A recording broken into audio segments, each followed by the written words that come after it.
I make all my songs live on Twitch. You can check that out in the link down below. Hi, welcome. It's good to see ya. Happy Saturday. We got videos today. Usually I remember to ask how many, how much time we have for videos, but I didn't check in. So I have no idea how long we've got. The mods put it together, so I literally have no idea. 12 hours of videos. I feel like even if it was just videos, I don't think I could handle 12 hours, which is funny to say because I probably scrolled for at least that long. Like, I'm sure my longest streak of just doom scrolling was shorter than that. Longer than that, even. I love you.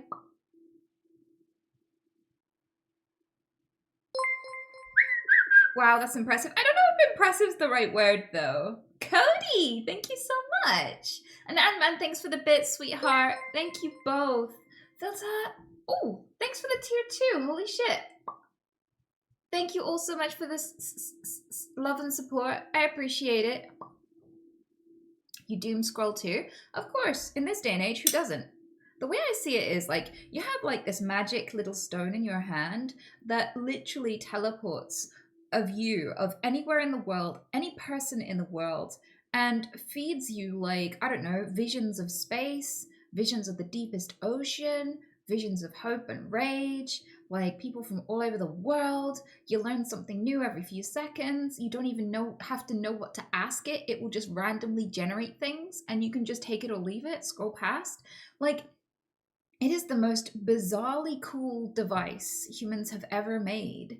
And it just sits in the palm of your hand. Like, I always think about how in like Snow White, the Wicked Witch is sat there and she's like scrolling. Well, she's not scrolling, but she sits in front of her magic mirror and she like asks it things and speaks to it and she's obsessed with her magic mirror. And I was thinking to myself, now we have magic mirrors and we sit and we ask it questions. We even ask it if we're pretty enough.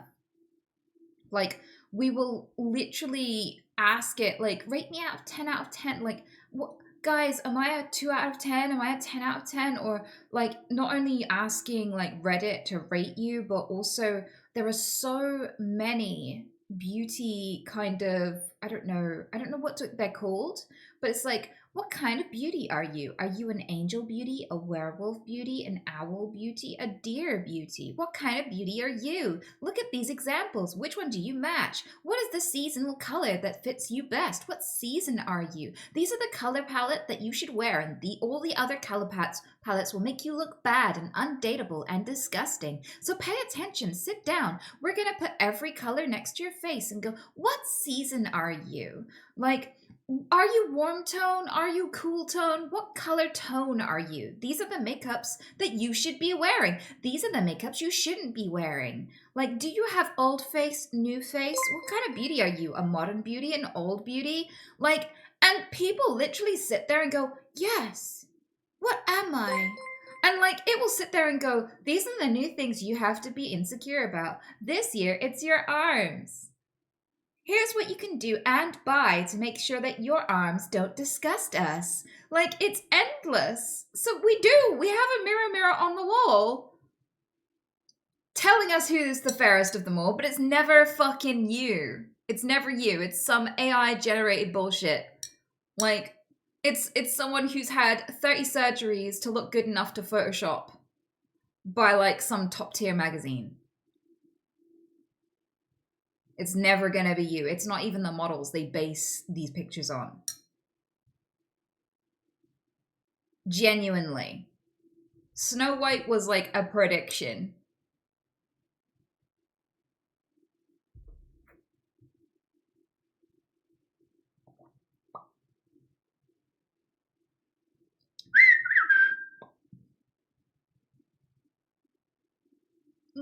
What's the point in looking perfect? I feel like it's not to look perfect though, Kraken. It's just to not sustain abuse from society, and even then it doesn't work. That's why women buy more beauty products than men, because women have more consequences for not looking good enough. So like, it's not just, please like me. It's not just, please think I'm pretty. It's, please don't abuse me. Please don't fire me. Please take me seriously. Please listen to me. Please include me. Please let me have a life. Please believe me. Please diagnose me. Like, please pay me. Like, every last corner of your existence is deeply impacted by whether or not you look fuckable. Not even acceptable. Like, genuinely fuckable. Like, that is... It's not even look pretty. It's look the kind of beautiful that makes people want to fuck you specifically. There are lots of kinds of beauty, but the only acceptable beauty that will actually help you and limit or reduce the amount of abuse you sustain day to day is the one that makes you fuckable to straight men. That's it, right? So that dynamic is what people are running away from with beauty products. It's not they're chasing perfection, it's they're running away from consequences.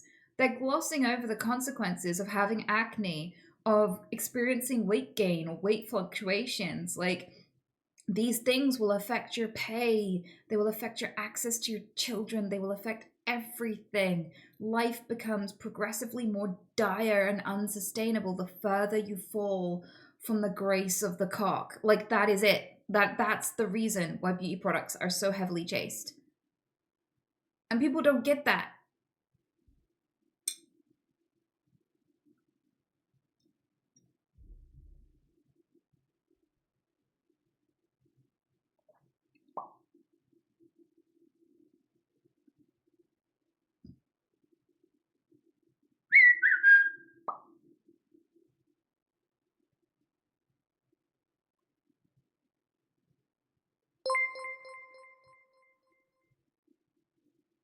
Hey, Miles. I appreciate it. Thank you.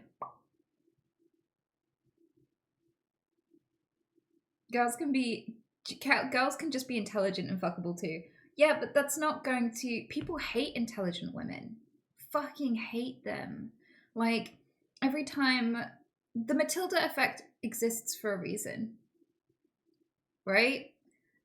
Whenever a woman was the first person to come forward with global warming and say, hey, this is what the greenhouse effect does. She named it. She told us what it was in the 1800s, and we ignored her. And then when a man stole it and said, hey, I just came up with this great idea, we listened.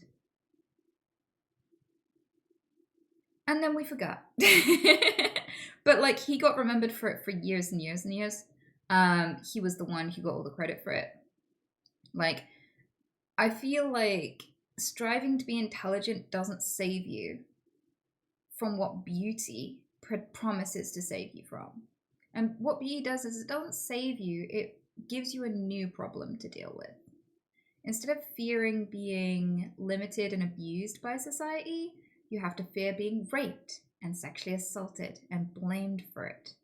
So, yeah, it doesn't help. It just changes the issue you have to contend with every day.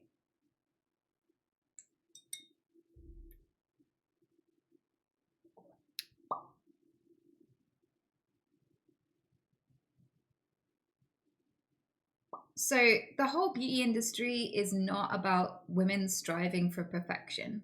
It's about women trying to mitigate consequences, mitigate a lot of very, very huge barriers in life. And I feel like I feel like that needs to be acknowledged. In the same way that people say sex sells, and it's like, no, sex doesn't sell. What the fuck are you on about? I don't see any men draping their balls on cars to try and sell them to women. Sex doesn't sell, women sell. Like, all of the top OnlyFans earners are women. Sex doesn't sell, women sell.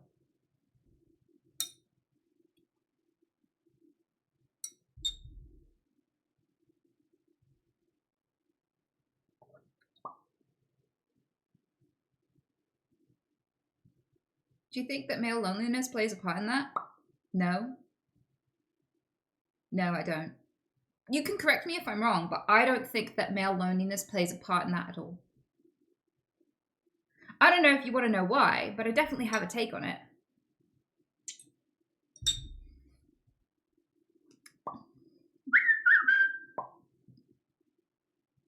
Press 1 if you want to know why. I think that the male loneliness thing doesn't play a part in why women sell, but men don't sell. If I see enough ones, I'll say it.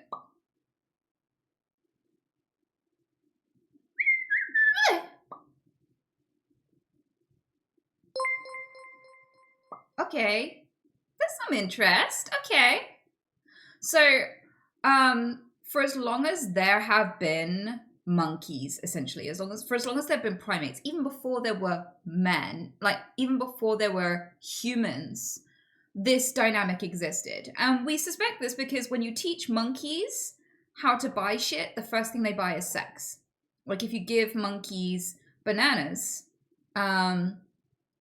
for tokens and you let them earn tokens in specific ways, so they end up quantifying the worth of a token by bananas, and you can trade the tokens in for bananas. They get money, right? So they do these tasks, they earn the tokens, they trade them in for bananas. The first thing they do with that money, the very, very first thing, and this really horrified the scientists, and you can Google this, is they started giving the tokens to the female monkeys so that they could mate with them. They started buying sex from the female monkeys. Like, if you give monkeys money, they will invent prostitution. It's the first thing they do. Very, very first thing. The very first business. I guess that's why they call it the oldest business in the book. Are these monkeys lonely? No. They had access to these females the whole time. They were living in this group the whole fucking time. At every stage of humanity, men have wanted to buy women, trade women, and buy sex from women, even women who didn't want to mate with them. It didn't deter them. They're like, I don't care if you want to mate with me. I will pay you to mate with me. I don't care if you're not enthusiastic about it. I don't care if you're not enjoying it. If you'll do it for money, I'll pay you, right? I don't think that men have to be lonely. Most of the people who go to like strip clubs have wives. I don't think that male loneliness plays a part in that industry because it's there and it's thriving whether the men are lonely or not. The Wild West, men would literally, there were loads of men who went over to America to work and to mine and to during the gold rush. And there were no women because no women thought to jump on these risky ass boats and sail away to go to America for nothing. Like there was no vested interest for them. So loads of men went first, and then crafty businesswomen went over, and there was like one woman for every like 100 men. It was ridiculous, the ratio. And so they started selling sex, and they had all the money. Because the first thing that men did with all their money when they were sat in a dust bowl in the middle of nowhere with nothing to do is buy sex and buy women. That's the first thing they wanted to do. So all these men were working really hard in the mines and immediately and almost instinctively wanted to hand it over to some women. That was the first thing they wanted to do with it.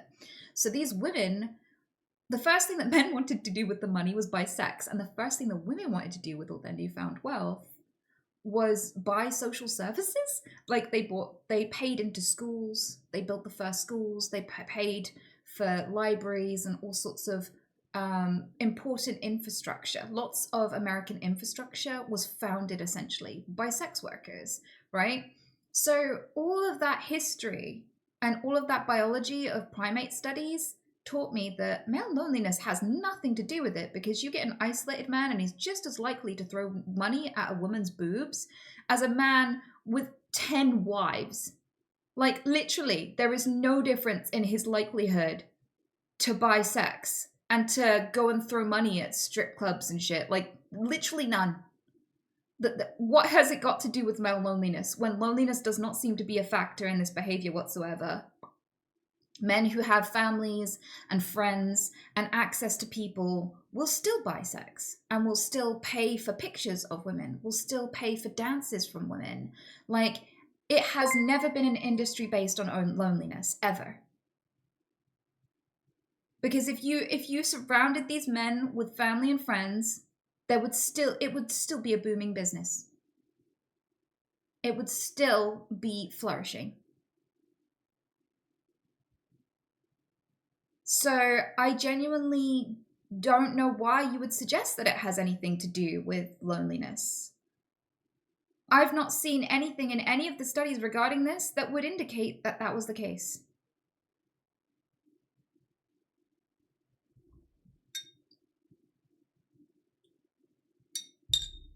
And men who buy sex aren't any less lonely, because quite often, like if you have to pay someone to give you attention, they don't want to give you attention. So it doesn't alleviate, because you get lonely for a lack of connection, and you can't buy connection. You can buy friction on your dick.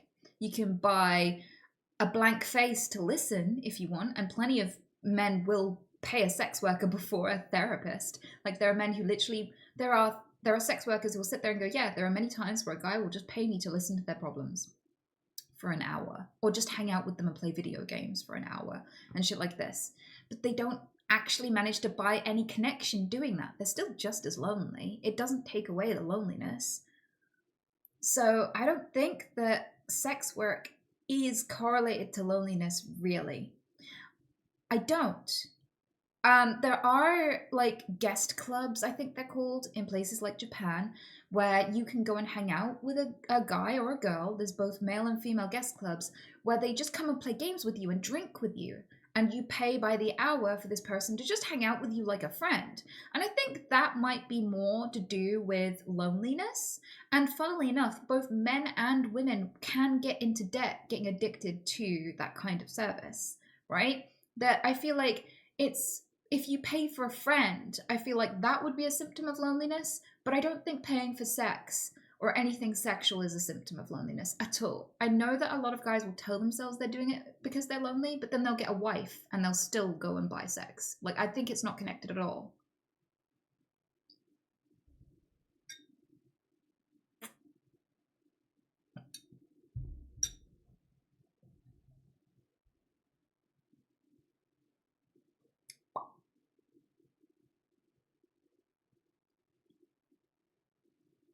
It's host clubs. You're right. Thank you. Got the name wrong. But I don't know. Do you agree with me? Do you agree with me, chat? I would love to hear your take on it.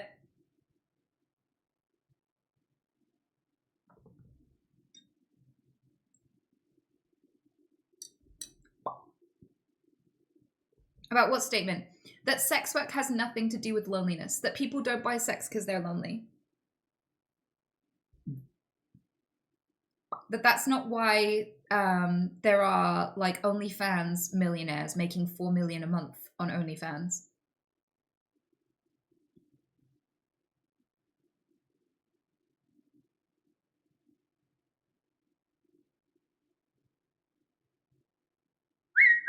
But it says to me as well that simping is evolutionarily a baked-in aspect of many males across nature. And it's weird that people resent males for doing it. Like, the more I watch males in nature, the more I think that simping is just natural. Like the spider bringing the fly to the female. There are so many courtship dances that involve a male presenting a gift to a female. I can't think of a single one that's the reverse. I'm sure there is, but it's so rare. I know all the animal facts imaginable. I can't think of a single female who has to bring the male a gift. Ever. To seduce him. Ever. And the first thing that primates do when they learn about money is buy sex. They go and give the males go and give their money to the female straight away. First thing they do. Soon as a token has value, they want to give it to a female.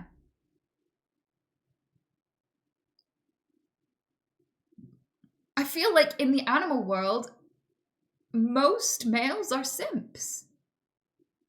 That is like the most natural thing in the world. It's weird that like it's weird to me that we hate on men for being nice to women. Even with expectations, like we act like it's not like almost a biological urge.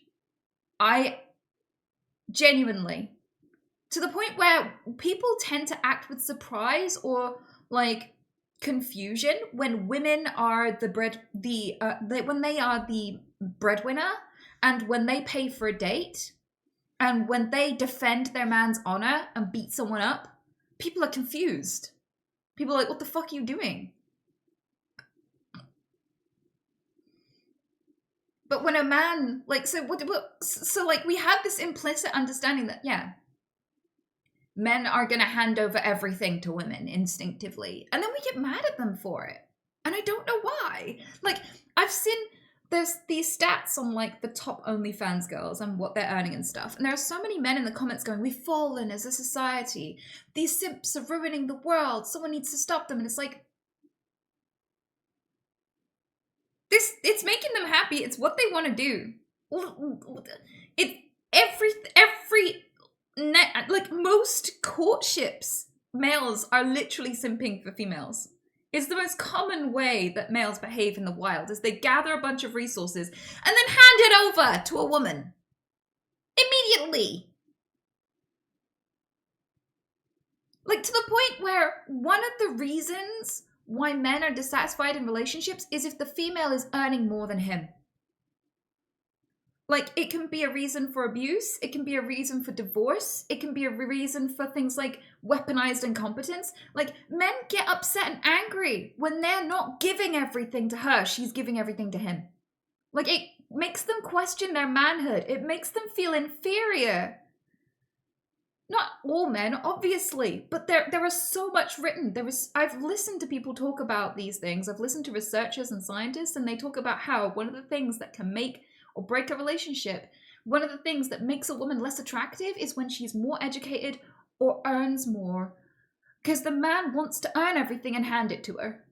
And if it's the other way around, he gets upset. Most people, you'd think, just logically, would love to be taken care of. Whether I was a man or a woman, I would love to be taken care of and not have to work or do anything I didn't want to, and just have a partner who I get to sleep with who just takes care of all that shit. That would be amazing, right?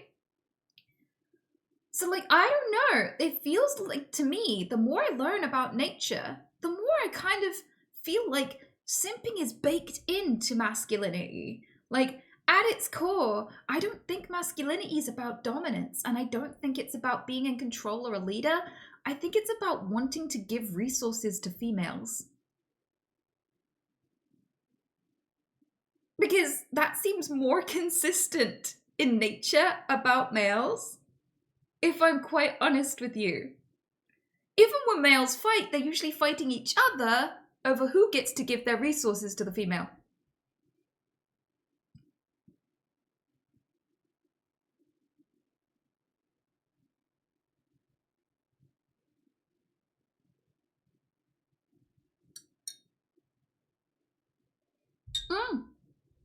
And the thing is, like,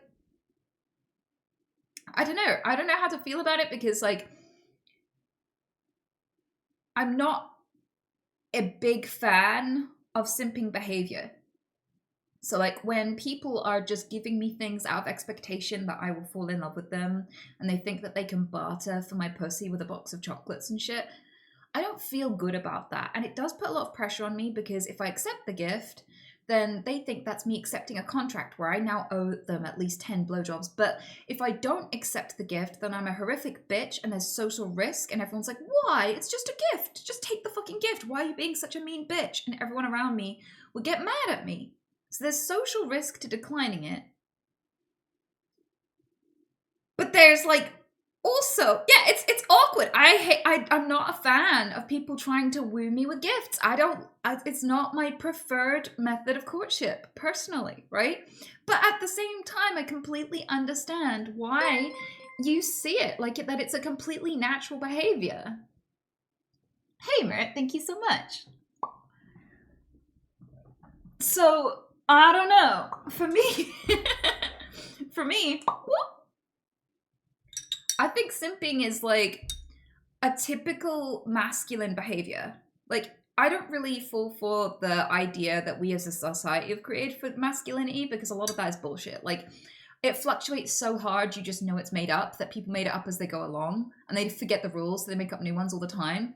It's like, what's the color for boys again? Red, blue, no, make it red again, no, pink, like, we invented high heels for men, and now we take the piss out of men and call them feminine when they wear them. Like, a lot of the things that women wear and do were masculine at some point. I mean, the Romans either walked around naked in battle or wore skirts. Like, dresses and skirts have been a masculine thing in the past, and now they're a feminine thing. It's all made up. It's all bullshit, right? So I don't really think that our current concept of masculinity is really accurately natural or biological in nature. I think it's just a concept we made up. Femininity too, like femininity and masculinity is just it's just bullshit. We made it up. Any of these traits could apply to anyone. It doesn't really impact whether they're a man or a woman or anything. Like, it's not real. It's a thing that we just made up in society. We follow along because we're copying each other, and it's awkward to deviate, but, like, it's made up. It's actual bullshit, not based in biology. If we based a concept of masculinity on biological traits and, like, on evolutionary history and what animals typically do and shit like this, I feel like simping would be considered apex masculinity. Like, I feel like if we defined it by nature and, like, biology, simping would be considered a masculine behavior. It wouldn't be considered, like, a submissive, underling, humiliating behavior. It would be genuinely considered masculine. And sometimes simping is brave, I'll give you that. Like, when spiders are gifting a fly to a gigantic beast that might eat him alive, and he's still trying to smash. Like, that is heroically brave fucking simping.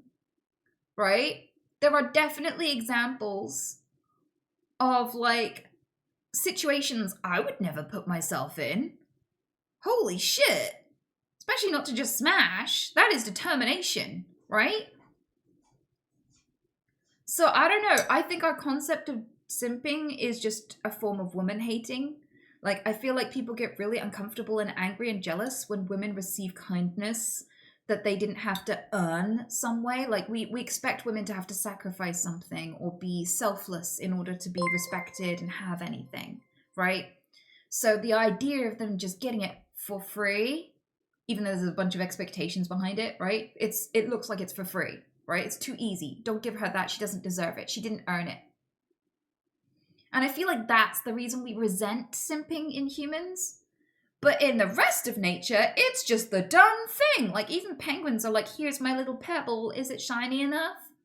If I give you, is my pebble gonna woo you? I have the shine. I know where the good shit is.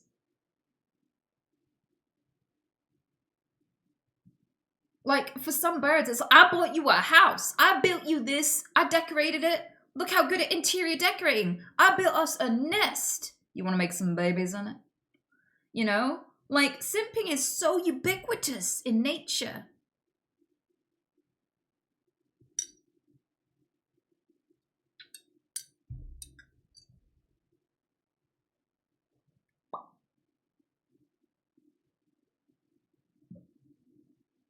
What a great new realization. So yeah, for me, I have a complicated relationship with simping because it's like, I don't want it. I don't want it at all. But at the same time, I do think it's very peak masculinity. Like, if masculinity was based on truth and actual patterns in nature, simping is peak masculinity. Still not attracted to it, but I understand why it's happening.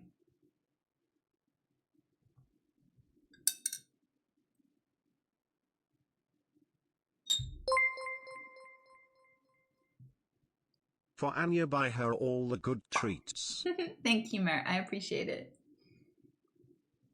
I did sneak her an extra treat today, behind Oscar's back.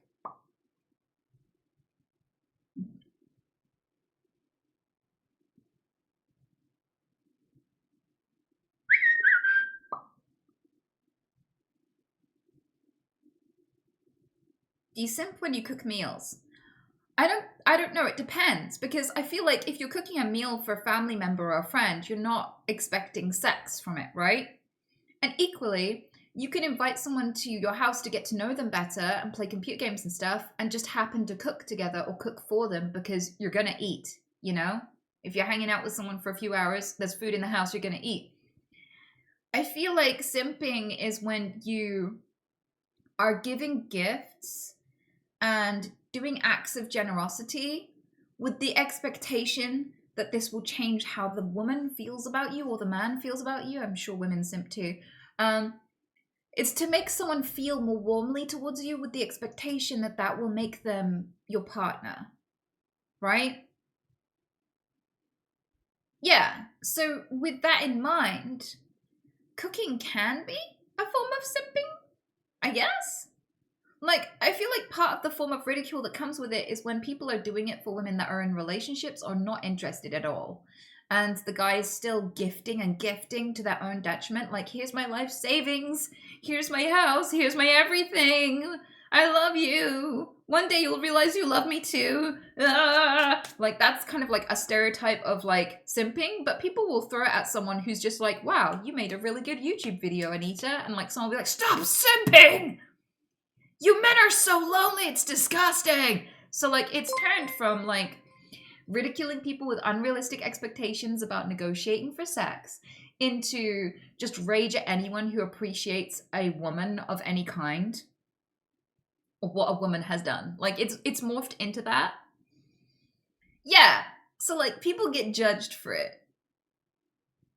It's a form of judgment that now has gone from like inappropriate gifting for sex to just all kindness towards women whatsoever, and also paying for sex work, which I feel like I don't know where the middle ground is there, because like sex workers have to do a lot of work and they compromise their safety for life. Like, no, people dehumanize them and it's harder for them to report that to the police, especially when it turns dangerous. They're making a lifetime commitment to being in danger, right? They are quite often chopping up every part of their body to stay with the beauty standard that comes in and out of fashion. You're doing permanent things to your body for a temporary form of beauty. Like, big butts come in, big butts go out. Now you have to get your butt implants removed and shit like this, right? They are expensive operations that they have to do as the industry standard. They're getting amazing at makeup, which takes research and fuck tons of money. They are appealing to fantasies that don't stimulate themselves and putting on performances that appear sexual but are not sexually stimulating to themselves, right? And so with all of that in mind, these people are putting in the work every day, every minute. They have to be businessmen. They have to do self-promotion constantly. They have to eat a perfect diet. Every workout, every meal is part of their work. It can't just be for them. It has to be for their clients. So that is work. Who the fuck do you think's going to do all of that for free? Of course they should be fucking paid for that. The only way it's even attainable to do that life is if it's paid for. So I kind of feel like sex workers should be fucking paid. They should. And people are angry that they get paid more than footballers. I see that comment so much. And they think like footballers are actually talented. And it's like, excuse me, put some fucking makeup on right now and make it look better than hers. Or shut the fuck up. Right? Excuse me? Learn how to take brilliant fucking pictures. Learn how to get in a saturated market people to click on yours instead of the next person's. You do it then, if it's so fucking easy. I thought so. No, it is a talent to be able to get this good. It is a talent, and it's a heavily desired and appreciated talent that like half the population desperately clamors for every single day. Of course, like the footballers don't need to hack up their body. They don't need to get like every inch of themselves cut up with knives, with agonizing surgeries. Like, you would have to pay me more to do a physical, like to be a sex worker than to ask me to be a sports person. Like, if you were like, you have to play rugby or you have to do sex work, which one are you going to pick? I would, and I have to pick one or the other and give a price for both. It would be like, you could pay me like a living wage, the average living wage in the UK, whatever the fuck that is. You could pay me the bare minimum to survive and I would do the sports. That sounds like fun. You would have to pay me billions to convince me to do sex work. Holy shit. Of course they earn more, and they should. The cost is nowhere near as great. You don't have to lose out on anything to be a footballer. Like, why? Why wouldn't you pay someone who takes more consequences for their work more? Fat Fajita Fund, get those fajitas a beast mode queen. Thanks, Kraken. I appreciate it.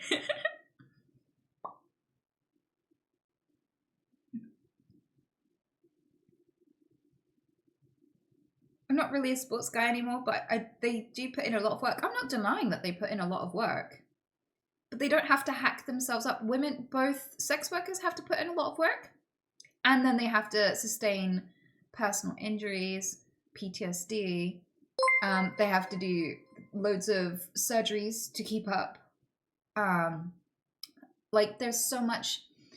Like, it's not just that they both work and they both have to put a lot of work in. Like, footballers don't have to mutilate themselves. Footballers don't have a high risk of PTSD from their work. There are more consequences. Both put in lots of work, but there are way more consequences. That deserves compensation too.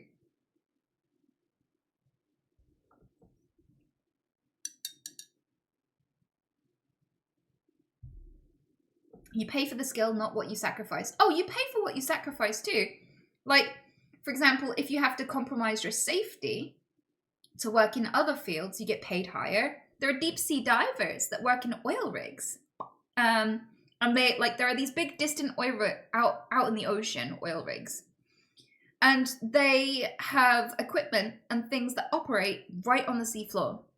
And there are deep sea divers who have to go in and maintain that machinery and equipment and infrastructure. And it has one of the highest death rates of any job, right? It's incredibly risky. And they're paid a fuck ton because of it compared to a conventional diver. Like, just diving deep does not get you paid as much as they pay to sacrifice their safety. Your sacrifice is a part of your wage. The more unappealing or compromising or dangerous work is, the higher you get paid. So of course that should apply to sex work too. They're several times more likely to be murdered. Of course that should be added to your salary. Otherwise it wouldn't be worth it.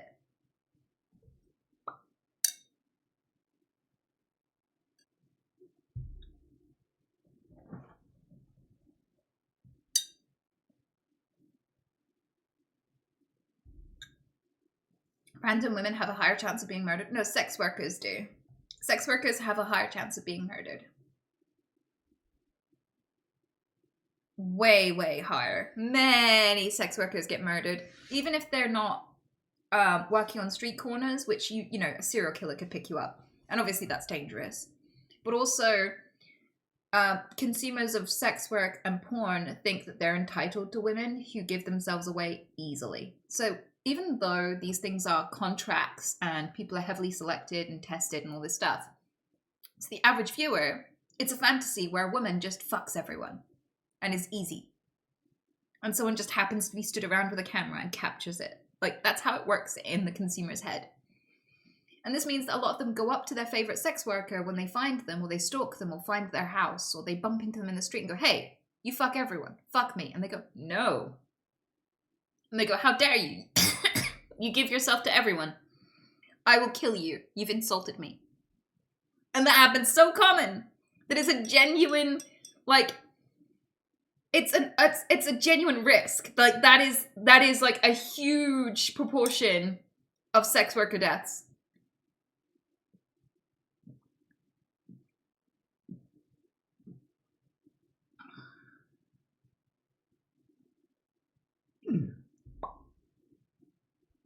So yeah, like, if you are gaining skills that are hard to acquire, you are putting yourself at risk and compromising your safety, permanently changing your life and adding expenses. Like, being a sex worker is expensive, partly because of security. So you need to have someone with you at all times. You need to have someone to protect you in your home. You cannot travel anywhere alone, and that doesn't go away. You could quit sex work and this will still be the case for you because your work is still online and findable. So all of this means that you now have expenses. If someone wants you to do work, they should cover the expenses of you having to do that work.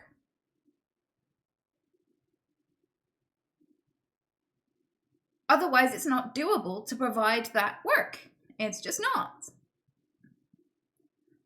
So with all of that, yes, if you're going to do sex work, you should be paid. You should be compensated very well. And the higher demand, the more money you should make, you know? And if you disagree, then just don't buy the product. But other people are. And, you know, someone should be compensated for providing that product. I'm sorry, but that's just how it works. If someone does labor for you, you should compensate them. So, like, when people are getting mad in the comments and chat right now, and they're like, "This is a stupid take. Why should we pay someone? Why should we? No, they don't deserve anything." Like, that's just hatred. Like, there is absolutely no reason to feel that way about it, unless you just hate that this specific person is getting money you think they don't deserve. But I'm explaining, like, in any other job, this would earn someone a high salary. Like, that's just how it works. That's how the entire system functions. Who said that? Literally, Burnt Cups is saying this is the worst take I've ever heard. I've seen, like, several people saying, "Nuh-uh, but this is just how it works." Genuinely.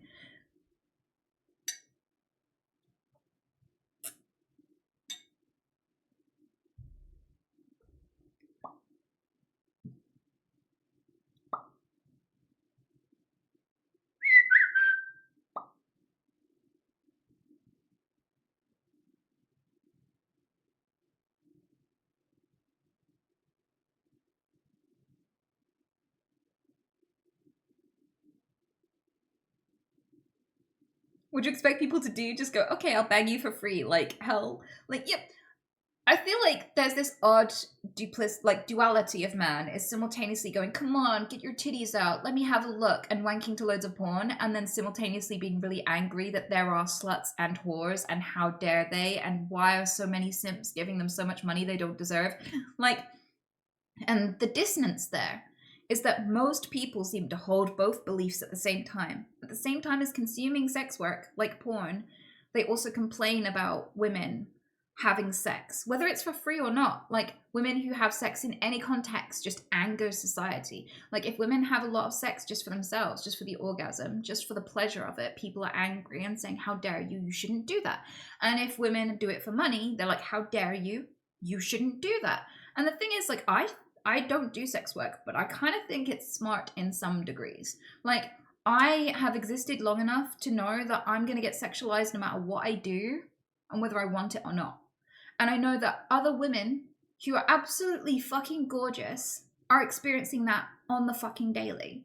So if they can take some pictures of themselves and get money, and they're going to get sexualized either way. Like, the smart part of it is, if you're going to get sexualized every day either way, right? You might as well be getting paid for it. So I kind of feel like I don't feel angry that there are sex workers. I don't feel angry that there are women taking pictures of themselves on the internet and making a fucking killing. And I do think they deserve to be compensated for the work they're putting in. And I feel like a lot of people don't understand what that work is or why it's worth that much money, but it is.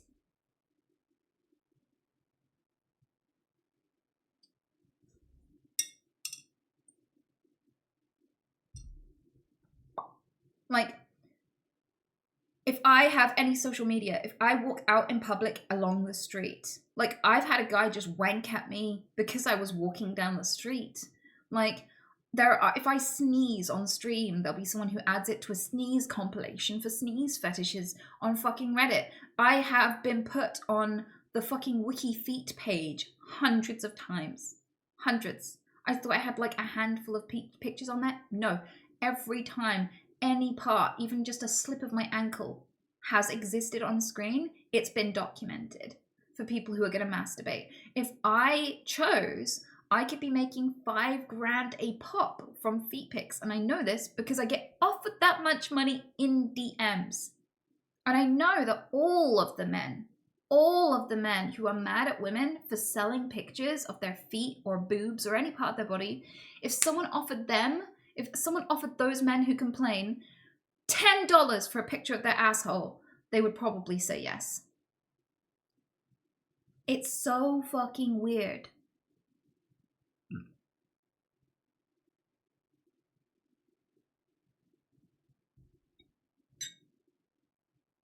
Like, my friends are mad at me for not selling feet pics. And they're like, fuck, why aren't you doing this? I'll take the picture of my feet. I'll do it. Like, people have said, hey, will you do fart jars? I'd buy your fart jar. And I'm like, no. And my friends have messaged me after and been like, I will totally fart in a jar for you. Cut me in. Let's do this. Why the fuck wouldn't you? You're just releasing gas for free for no reason. Right? And they're all male friends. Like, I know so many men around me who would love the opportunity to sell pictures of their bodies. Love it. Would jump at the chance to not have to go to work if they could just take a picture of their foot today and be done with it and pay at least 2 or 3 months rent with that one picture.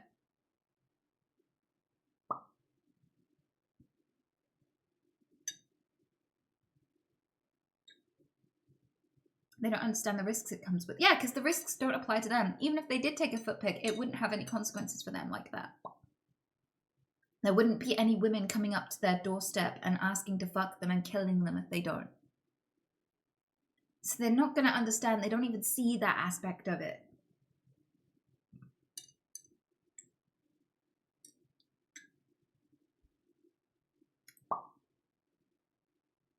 So yeah, for me, I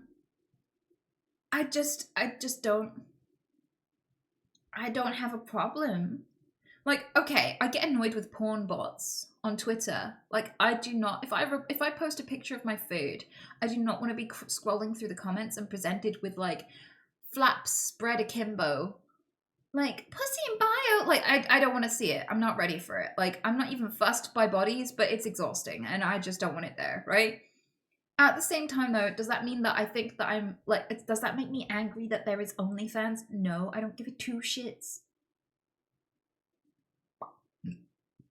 I think it's worse to consume it when you have a loyal partner than it is to sell it. Like, if you want to take a picture of your knob and sell that picture of your knob on OnlyFans, I don't give a shit. Consenting adults. But if you promise to someone that you don't consume that content and then you do in a relationship, I do think that's fucked up. I think if you're using sex like workers' work to betray people, that you're fucked up. But I don't think it's inherently fucked up to take pictures of yourself and sell them. Yeah, like, it's weird that there's more stigma on providing the content than there is for consuming the content and lying about it to people. Like, I feel like if you have to lie about it, you're hurting someone with it, but nobody's inherently hurting anyone just by taking a picture of their body.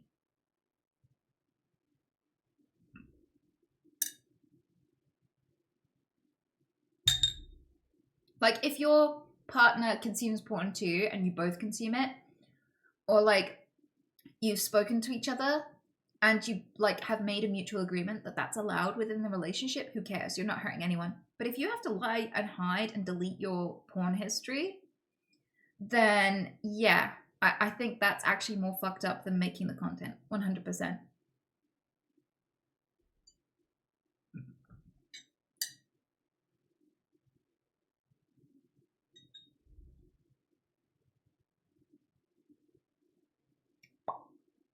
Because like some people watch it together and I don't give a fuck about that.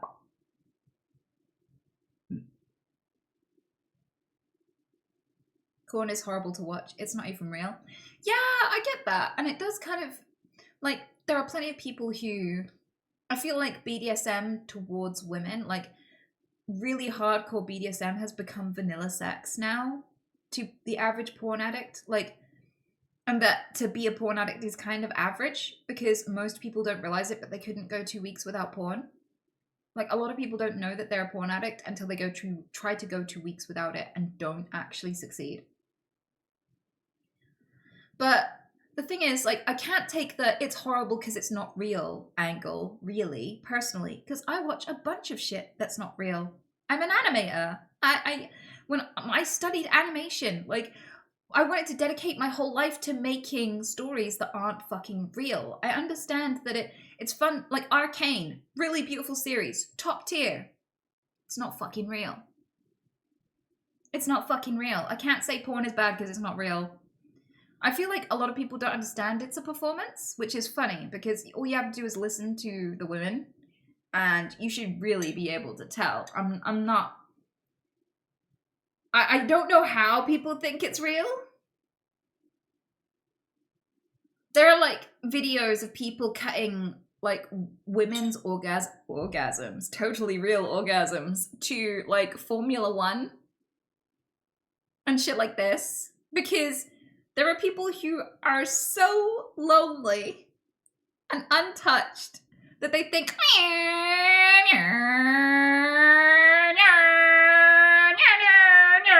is a genuine sound a woman would make at climax. To the point you can cut it in with Formula One footage and people would not know it was actually a porn audio. And I find that fucking hilarious. When it distorts your reality that badly, yeah, maybe it's gonna have some consequences for you, some hilarious fucking consequences.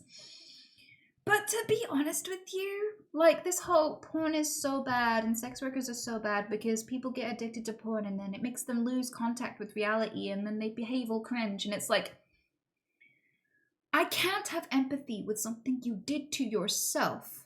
Like, if you, like, I will empathize with people who have addictions, and I've even helped people get over porn addictions out of empathy for their situation. But I will not empathize with you specifically because you've lost social skills and you've behaved cringe and you've lost your ability to get an erection in bed, that's not the part that I think earns the sympathy and empathy. I feel like that's just a fuck around and find out thing. Like, that is the consequences of your actions, and we're supposed to engage with the consequences of our actions. We're supposed to have negative consequences for negative behavior, right? That's how we learn, that's how we develop. And I feel like it's better and more organic if it just happens intrinsically than when it's enforced. I don't think that the law or punishments by a court really have as much of a developmental impact as the consequences of just by its very nature. Like, I feel like it's more natural to learn how to walk from falling and to learn not to drink away your problems by having consequences of alcohol and go, ooh, maybe I should drink less. Like, these things implicitly teach you. I don't think that, like, people deserve to be harmed or deserve to have, like, a downfall, but I feel like when you start to notice when something isn't working is usually when it goes wrong. And I feel like that's what happens when you get, like, erectile dysfunction from watching too much porn. Or you think that let's stop a talking and let's get a fucking is a great way to greet someone in a supermarket because you think that porn is a documentary. Like, if you get in those sorts of situations, that is a fuck around and find out. That is not why I'm like, oh, you poor little thing. And I also feel like we are way too comfortable asking women specifically, and only women, to sacrifice everything to manage men's problems. Like, asking women to dress modestly because men can't control themselves, instead of working on making it impossible for men's lack of self-control to have consequences for women.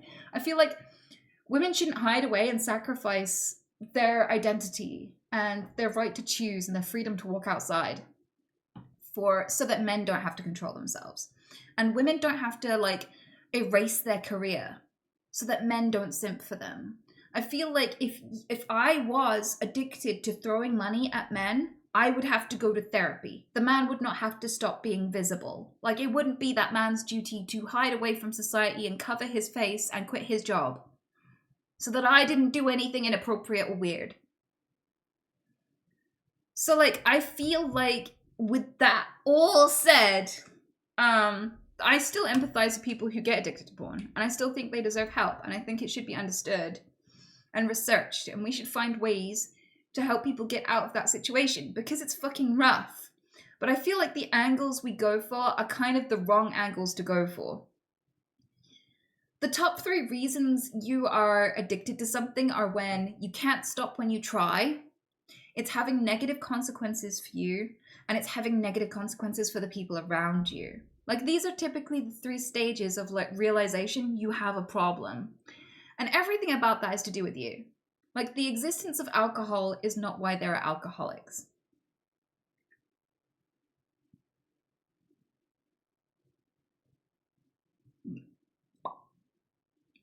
So my take on that is, like, I don't think that I blame sex workers at all for the dysfunctional relationship people have with sex or the social issues they have because of their porn consumption. I remember watching a family of kids that were home educated and very isolated, and it was a documentary about them. And they had grown up watching those 1950s and 40s movies with the guys in the Federer hats. You know, those kind of gangster movies. And so when they first started venturing outside as a group, they thought they were being tracked and followed. And they started wearing the fedora hats. And they got all paranoid. And they thought, like, the government was after them, right? And they were, like, acting really fucking weird.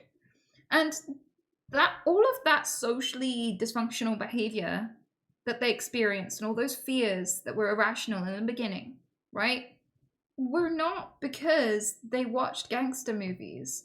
Everyone watches gangster movies at least once, right? I kind of feel like there was a lot in their life and situations that made them feel paranoid and made them behave atypically in that situation. And if we'd have removed gangster movies, it would not have made their first engagements with the world any less paranoid or any more functional. I think like when people immediately jump to blame like OnlyFans workers and get mad at them, even if you made it illegal, even if you banned it, A, it wouldn't go away, and B, it would not solve the issue. So I feel like, yes, people get lonely. Yes, people have dysfunctional relationships with porn. And yes, people can be addicts. There are totally people who simp too hard. There was a guy recently in the news who spent like, what was it, $500,000, half of which he stole from his family, on getting a streamer to call him her bro. Do I think she should quit or she's taking advantage of it? No, I don't think she should sacrifice anything. I feel like he's the one who needs therapy. I don't think that anyone, like, yeah, I feel like that's not a her problem. That is definitely a him problem, right there. I don't think she owes anyone an apology. Both can be wrong. Yes, but she's not wrong for existing and streaming. I'm sorry, she's just not. And it troubles me that people can ever think that she was the problem. Like, I'm a streamer. I'll tell you now, I can't decide who donates to me. I can't. I can't choose it. I can't choose how much you donate. I can't choose why you donate. I can't put a questionnaire that activates as you click on my PayPal that's like, hi, do you have a good relationship with your mother? Click yes or no. Are you able to accurately decide, like, and budget accordingly? Are you able to, like, function as an adult? Like, there's no way for me to ask these. Are you a simp by any chance? There's no simp filter on the donation page. You have to manage yourself. You just do.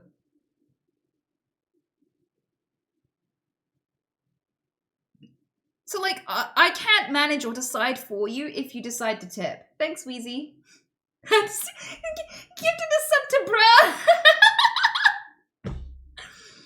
But, like, I can't decide that, and I just have to trust, not knowing your reasons or anything, right? That it's platonic and all for the right reasons, and that you don't have any weird expectations I've never laid out for you. She's not exploitative just for existing and streaming. She's allowed to have a streaming career. And the main point I'll make, if you don't believe me, why is nobody calling any of the male streamers exploitative? There are men who really do imagine that those men are their friends, that watch male streamers and think, that's my friend, I know so much about him, he's my bro, right? And they give thousands upon thousands to these multi-millionaires of their money that they can't afford to give, and no one calls these major main streamers that are male exploitative. They say, oh no, he earned his place, he deserves to be there. They don't know anything about a woman except a man donated hundreds of thousands, and they think she's in the wrong. She can't have earned that. But if a man does it for another man, he must have earned it.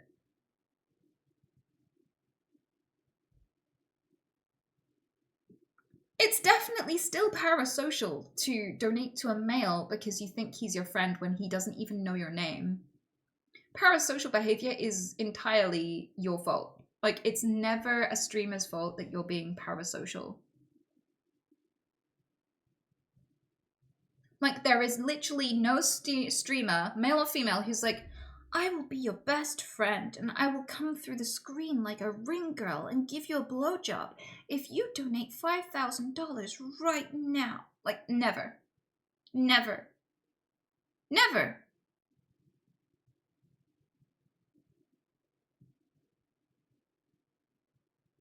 Oh, it's Streets O'Clock. Thanks for reminding me. Okay, I'll go do that in a sec. But yeah, it's never exploitative to be a streamer, just streaming video games and shit.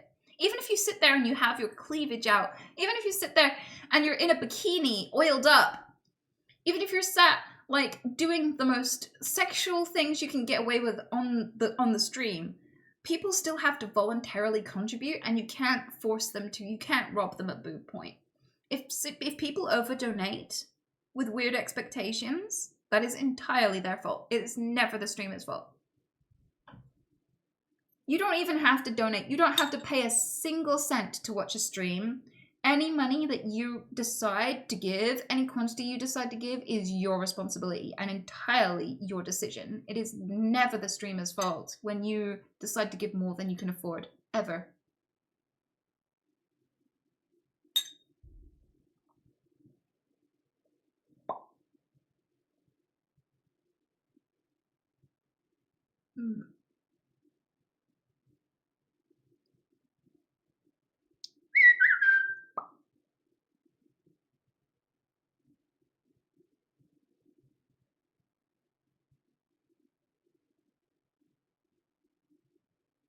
It's crazy because liquor stores aren't expected to check if a person is buying, if they're buying is an alcoholic. Yeah, liquor stores don't get shut down for selling selling alcohol and not checking for alcoholics. That is the most beautifully put point I've ever fucking read, Lady Ray. But somehow women are meant to psychically know your reasons for donating and shut down their entire career in case one guy can't control or manage himself. Like, she has to sacrifice everything. He doesn't have to work on a thing or change a thing about himself. She has to just stop streaming forever. And to continue streaming is supposedly exploitative. And the thing with that is, like, every female streamer ever, no matter what they look like, no matter what their age, will have had some guy think that donating will get her to be his girlfriend. Like, you could be doing the most non-sexual thing ever, and there'll still be a guy donating thousands trying to smash.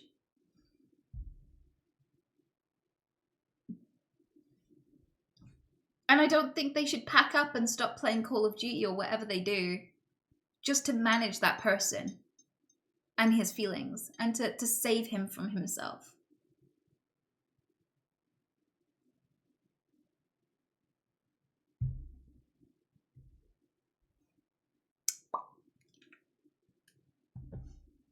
True.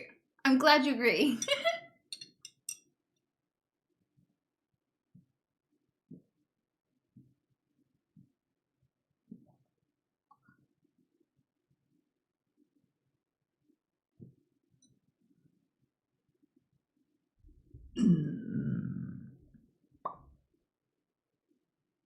But I'm gonna go give my bunny some treats and we're gonna watch some videos.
and I'm back.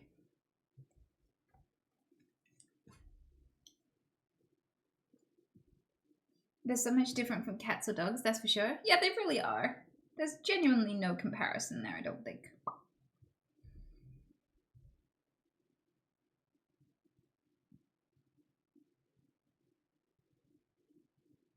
This makes me both happy and sad. They don't care about games?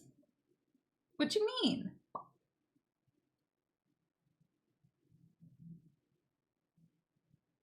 You missed the bunnies? I literally just showed you the bunnies. You just seen them.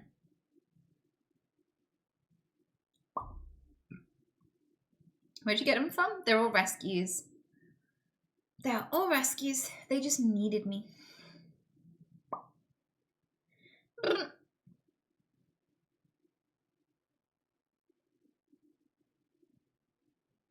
They were asking about the glasses. Oh! The glasses shop? Why? Where else do you get glasses? It's not like I just like robbed some old lady or something.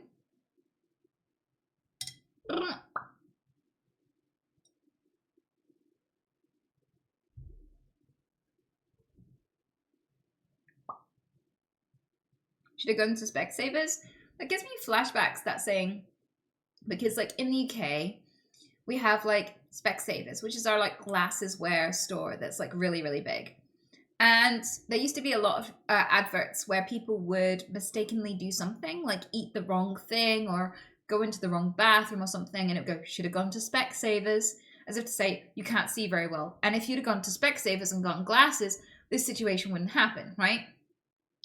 But it started, like, there was some times where the adverts would be someone wearing really big clunky glasses that looked terrible.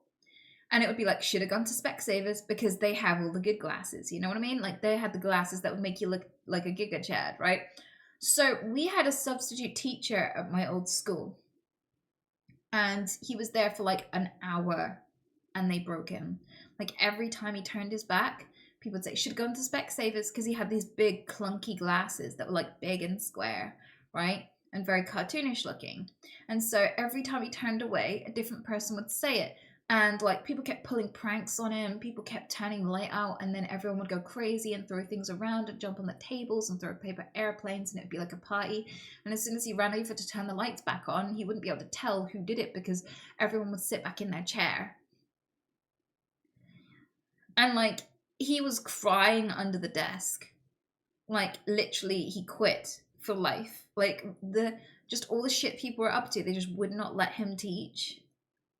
Like, nobody would listen to him. Nobody respected him. It was so bad. And I saw, he wasn't the only one who got that treatment. But whenever I see someone say, should have gone to Specsavers, I think about that guy and his breakdown, and I wonder where he is in life right now. I wonder if he found a job he actually liked. I feel like substitute teachers should just not exist. Honestly, I've never seen it go well for them. Ever. I've never seen a temporary teacher that hasn't had a breakdown. Because kids are just awful. And I feel like early on, we should just say, hey, it's your future. If you want to fuck it up, you can. We don't have to learn if you don't want to. Like, that should totally be a thing. You should be like, this class is voluntary. You can just go and play in the playground instead if you want. But make the decision now. Like, if you want to be a fuck up when you're older and know nothing, you're allowed to. You're free to make that fucking choice. I don't think there should be any punishment. I think it should just be like being stupid and having no future is a punishment in itself.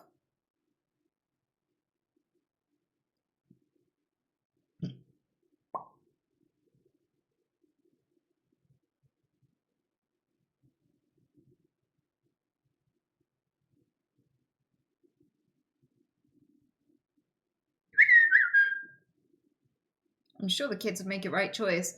Weirdly, yeah, I mean, there were a lot of kids, even with the incident Specsavers guy, who were literally, saying things like, come on guys, shut the fuck up. Like, I want to learn the class. Like, I've got a test due in like 5 days. I want to learn the class. Shut up. Like, there were those kids. And I feel like what should have been done is that he should have just dismissed all of the kids who wanted to fuck around. Be like, you go play in the playground, do something else. I don't care. Everyone who can't be fucked, just leave now. Go play. And then everyone who actually wants to learn can stay. If you want no future, you don't have to have one. Fuck off then. I feel like that should have just been the take. I feel like there was a lot of pressure for him to get control of the room and to punish the kids who'd done naughty things and get everyone to listen. He should have just taught the ones who turned up for an education and just let the idiots be stupid.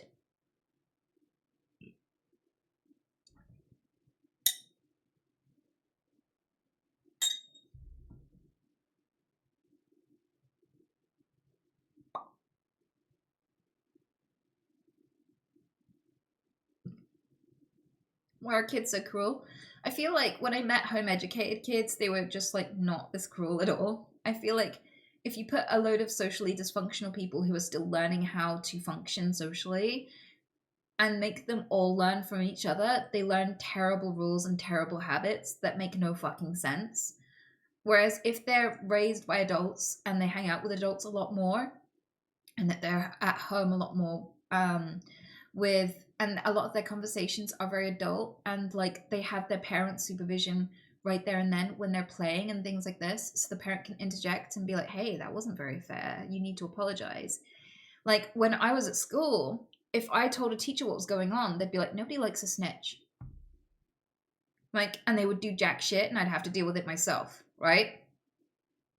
So I feel like one of the reasons kids are so cruel is because they go to school. And the way that schools are currently functioning, they don't really take responsibility properly for bullying and misbehavior.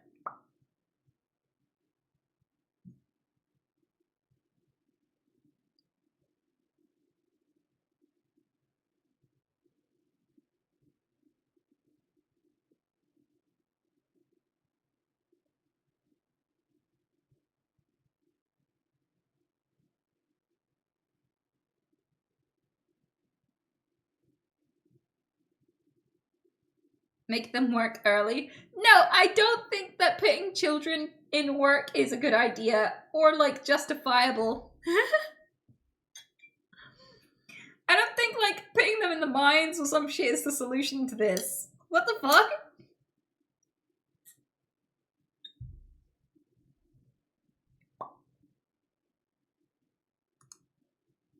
Contrary to what people think, I don't think that children yearn for the mines. Please no.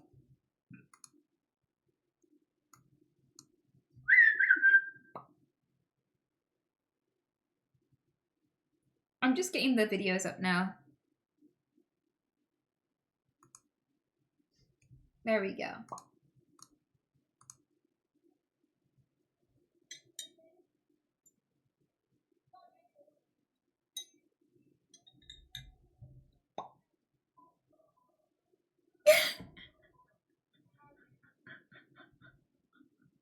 Oh my god.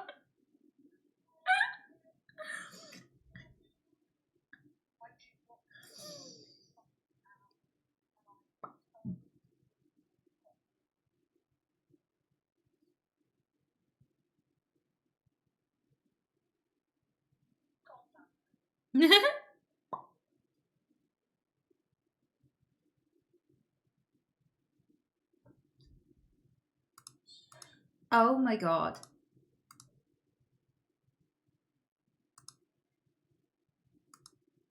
Do you give away hamsters? Hello, yes. Would you give it to me as snake food? No. I will write from other accounts and won't say which goal I need hamsters. So you will never know which one of the buyers will pick them up and eating a snake. And this is why you don't give away pets for free. Like, nobody's gonna pay 40 or 50 quid for a hamster to feed to their snakes. So you need to charge money. But yeah, any breeder is just a piece of shit because you just know that there is going to be some people buying it for this reason, no matter what you do. So like, this is one of the many reasons why you can't be a good breeder is because some people are going to buy them for the wrong reasons and you can't know and you just have to not give a fuck in order to be a breeder. Like, that is just the thick of it.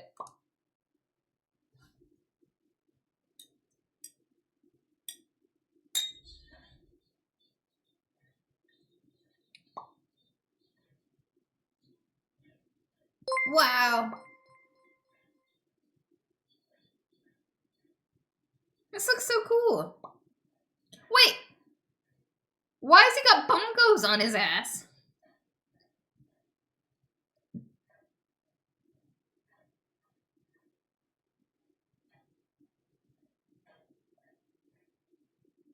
I love it.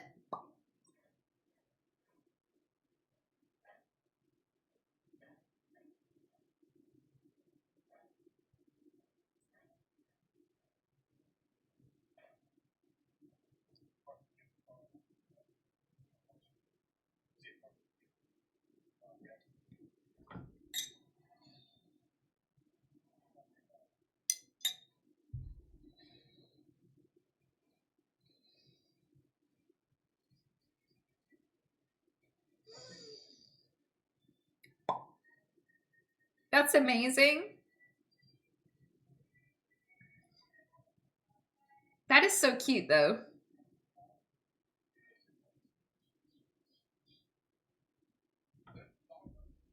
What happened next? I have to know. Did he get eaten?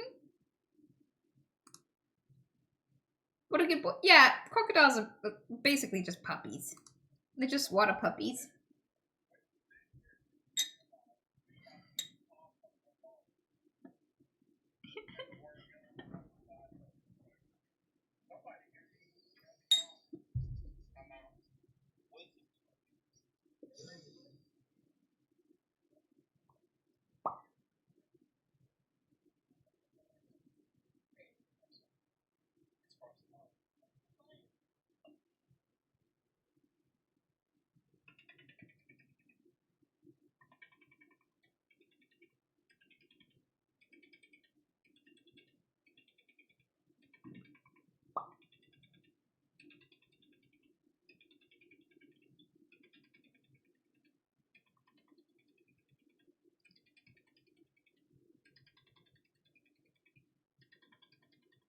This is so satisfying. But it looks like a stop motion animation.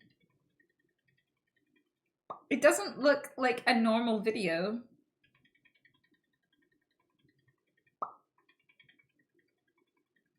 He's giving that chunk of wood a fine mohawk, though. You ruined it.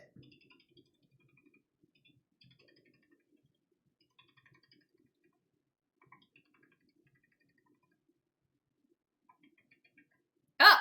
Oh my god, that's devastating.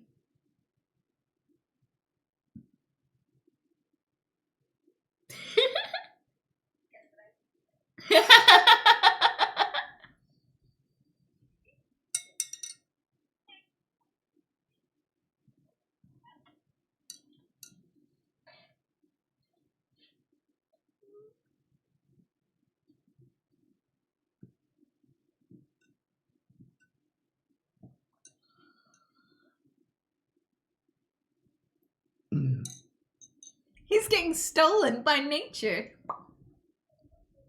I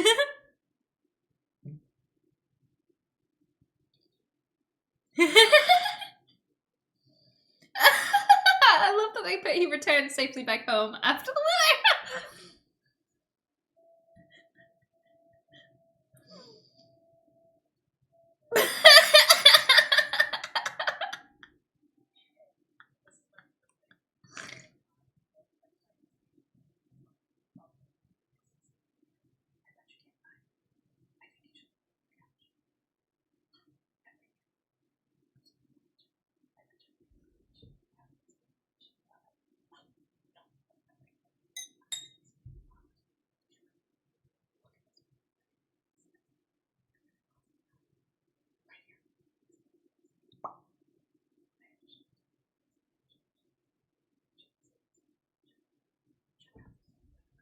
I thought it was a toilet in the shower. I was like, that's efficient.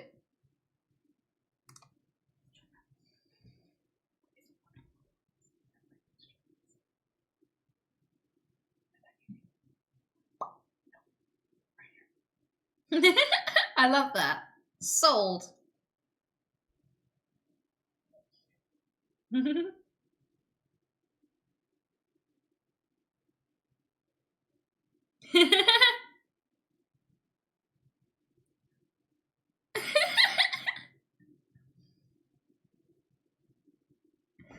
like, cut it out. It's like harassment. I don't think he's liking it. He's like, could you stop already? I'm trying to lose weight, okay? That look.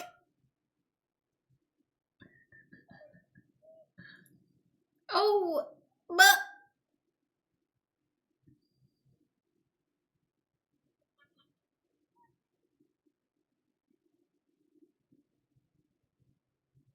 What is they even doing? What is she trying to do? What even is that? Oh, it's a vape. God, I'm such a boomer. Who on earth leaves their bike there?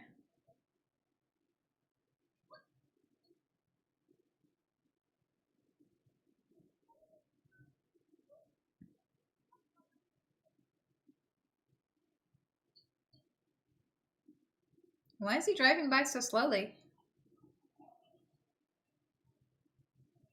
Oh my god.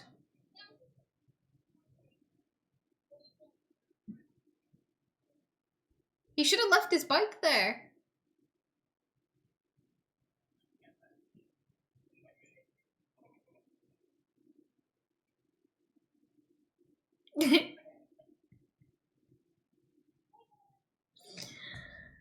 My favorite part is he couldn't even think of anything manly to say. Like, he's like, I mean, and he just, like, coughs manly. He can't even think of a single manly thing to say, which is great. I think that's a green flag, to be fair.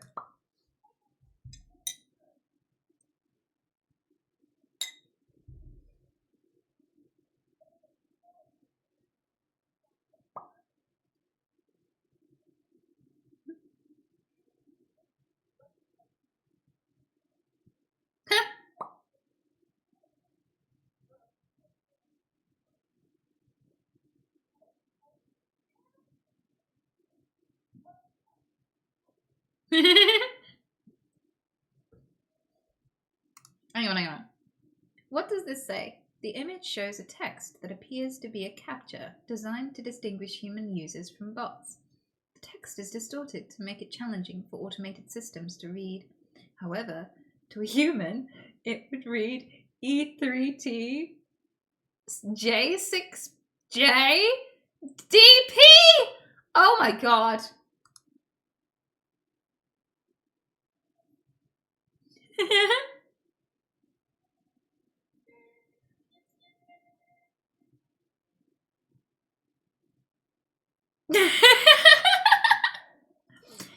Overcooked it, didn't care.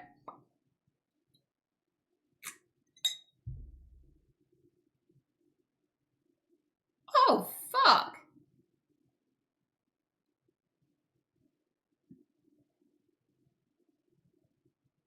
It's a good thing he recorded it. The cameraman never dies, right? Yeah! Yeah. I thought that was gonna get tangled too.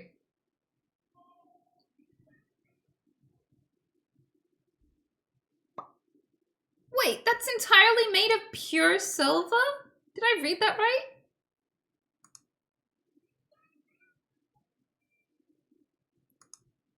The world's first temple entirely made of silver!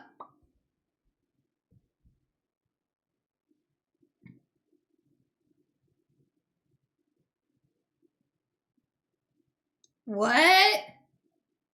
How old is this thing? What the fuck? Map of Python users in the world.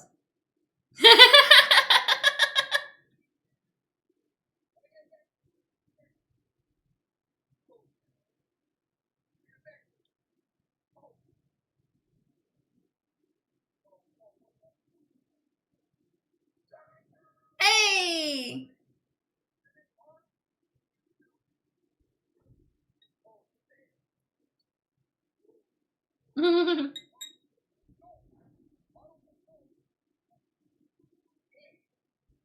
Wow. That's amazing. Why have people got their windows open? What the fuck?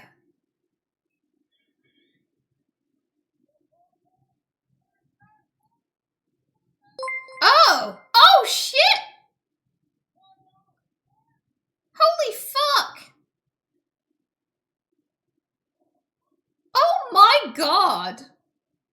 It's genuinely like sucking them towards the fall. Wow. Oh my god. Oh my god.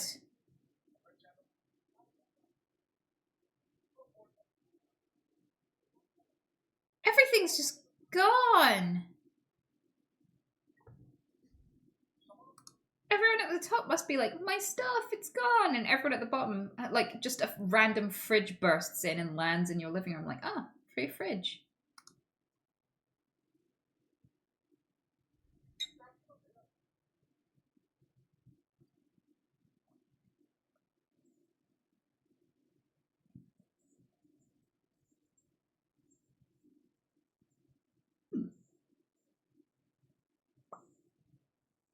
Wow.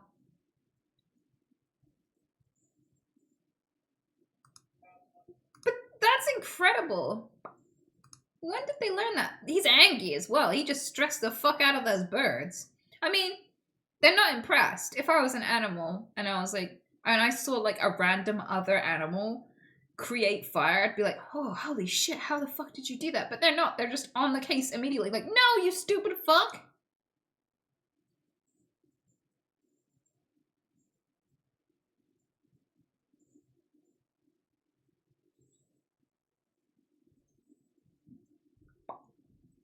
I think those are Australian magpies. But for some reason, the symbol is a penguin. Does the person who wrote this genuinely think they're penguins?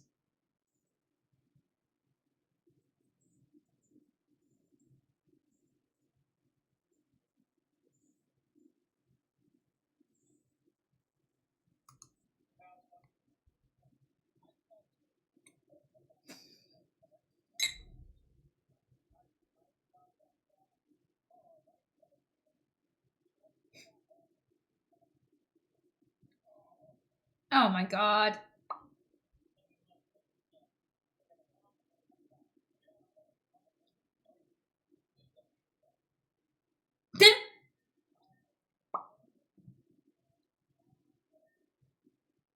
Wait, that's the whole video? See, I would have ran to the comment section. I can't. I just know the comment section is both disappointing and hilarious. Mainly disappointing, but I bet it's still fucking. I bet I'd laugh still.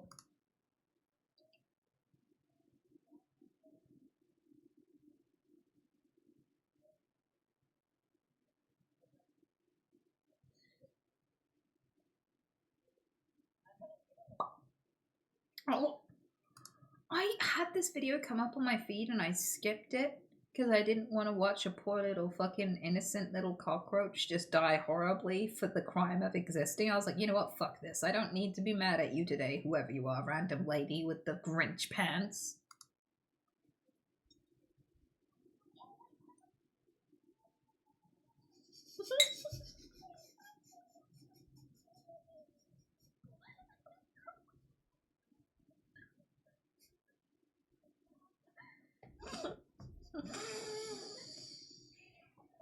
That's amazing. I shouldn't have skipped it.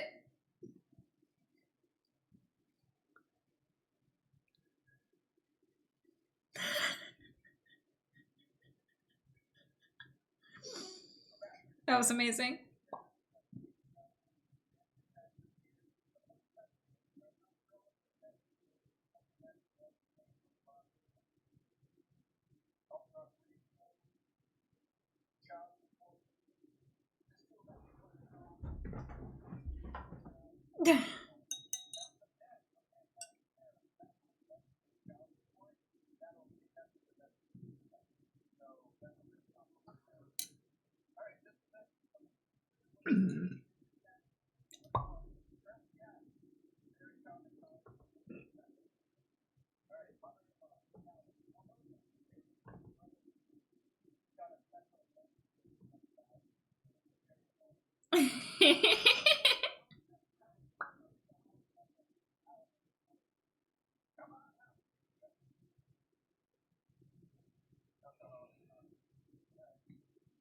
An army of soulless miscreants?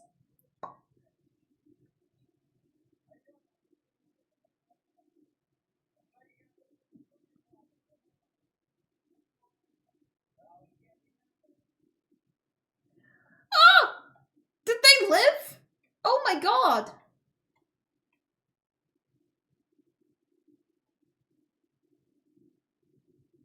No! No! Livy! Oh my god. Fuck that post in every way.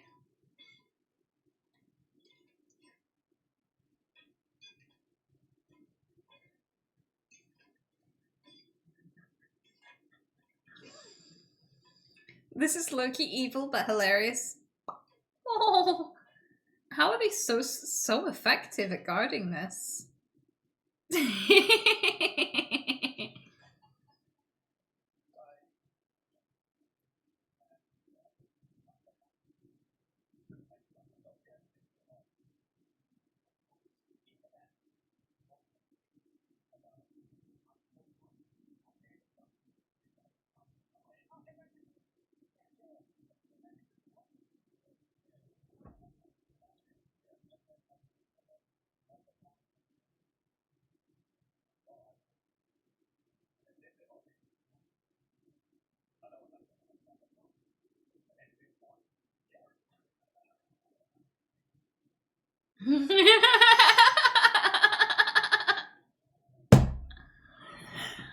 That's amazing.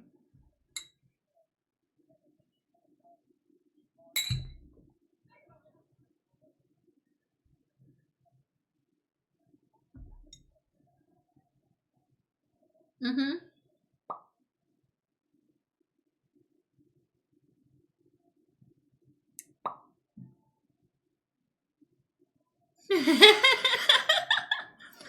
Oh my god. What is he doing?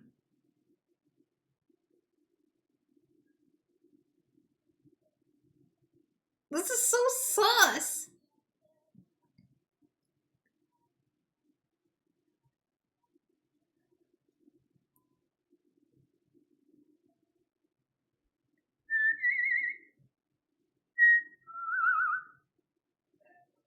Wait, the first thing you'd do if I was a man?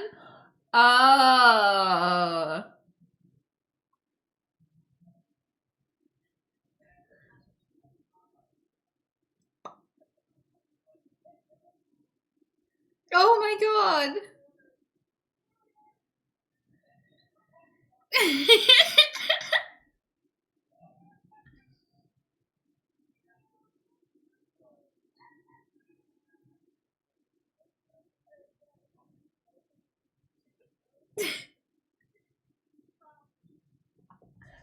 How? How does that work though? Surely that's not how they work. This must be a bit.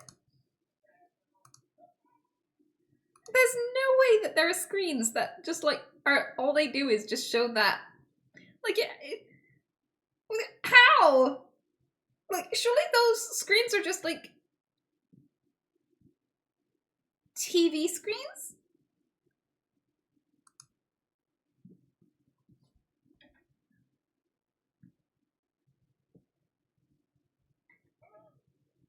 Wait, what did he see? What did he see? What was it? What was it?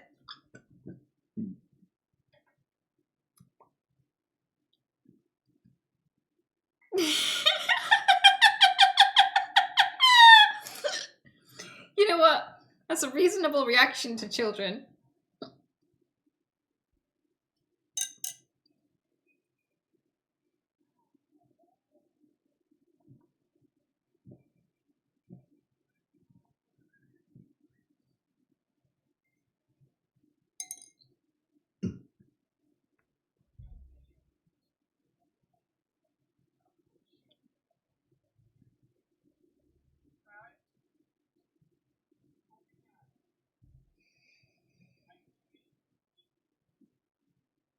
What?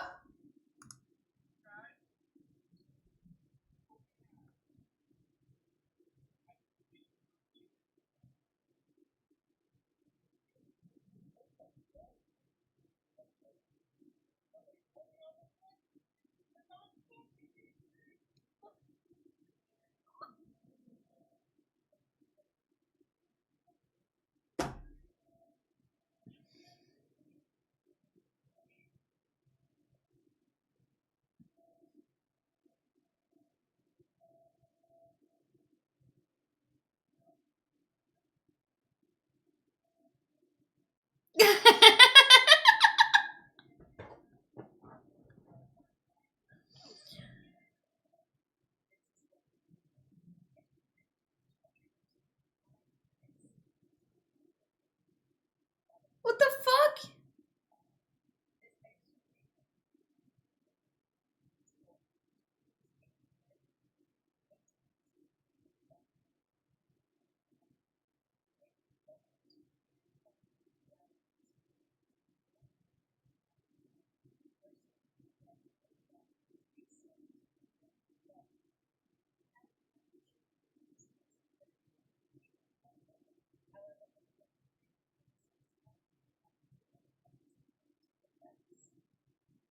Why is she doing that to the boob shroom?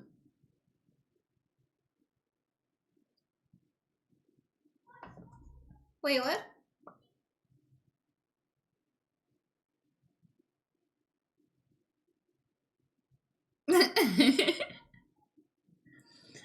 Me watching Christians decorate their pagan Yule tree with a pentagram on the top. Told me to go to hell for being a witch. This is such a great point. People do not point this out enough.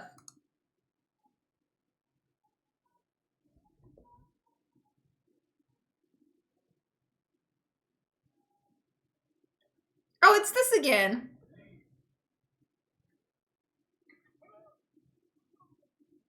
I could watch it again. It's still funny.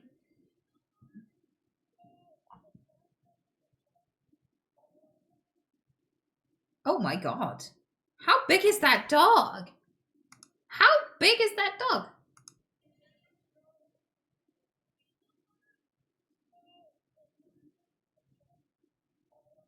Holy fuck. She's got good reflexes. That was amazing.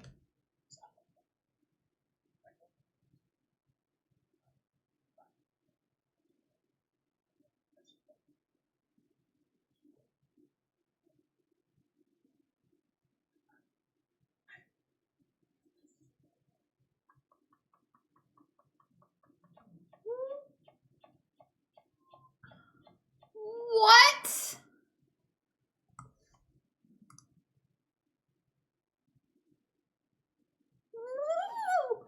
Wait a minute. What?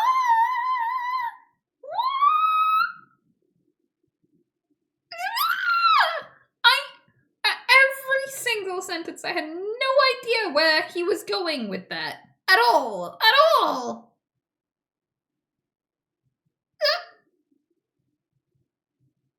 It felt like one of those things where someone really tries hard to slip that they have something into the conversation. Like when they have a really expensive car or like chair or something and they really have to slip it. I feel like he just found a way to slip the fact that he had a wife into the conversation. Like it was just such a strangely inserted, like there was no context where that would have been appropriate at all. Wait, is that an actual place? Coffee bar designed by the creator of Alien. That's so cool. I'll have to go.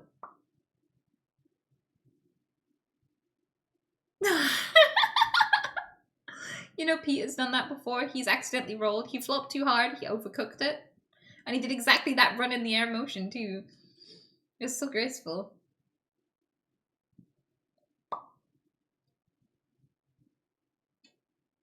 Oh my god! No!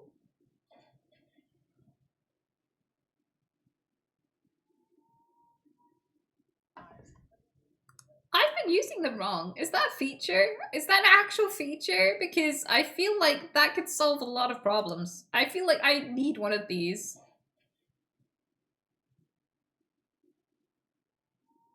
I'm willing to go back to tampons for this.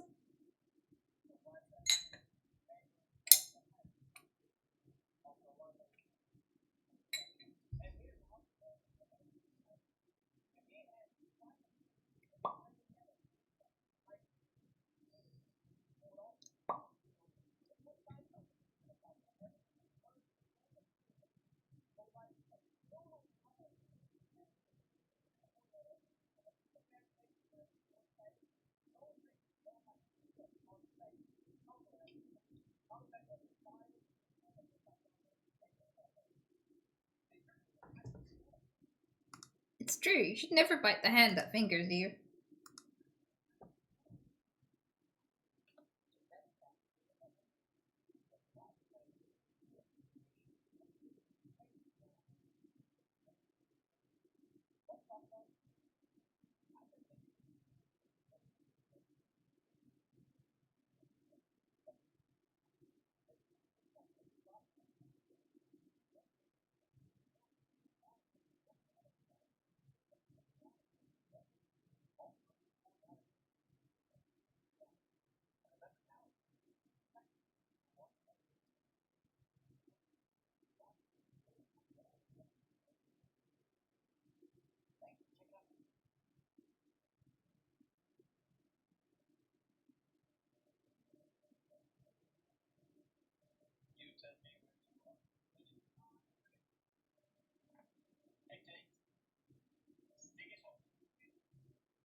Thanks, Mert. I appreciate you.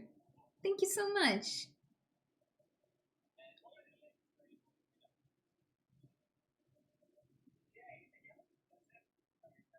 I could never.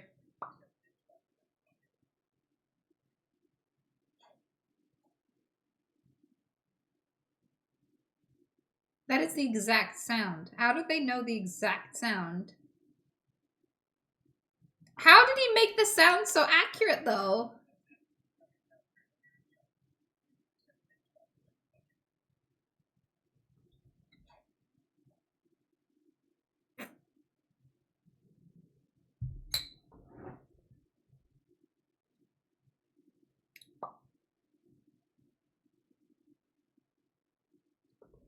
How do I know? I don't accept tips either, but people try.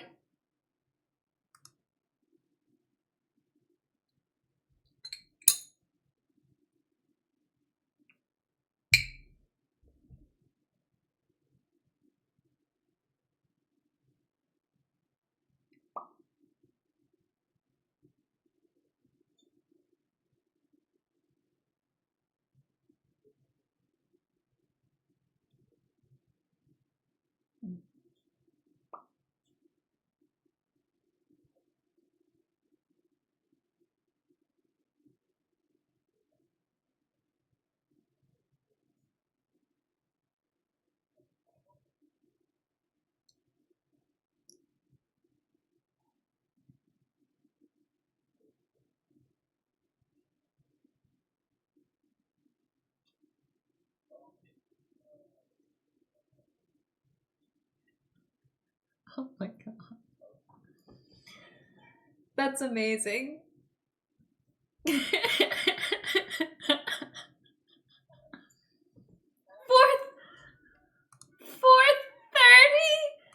You woke this poor person up at 4:30 with that?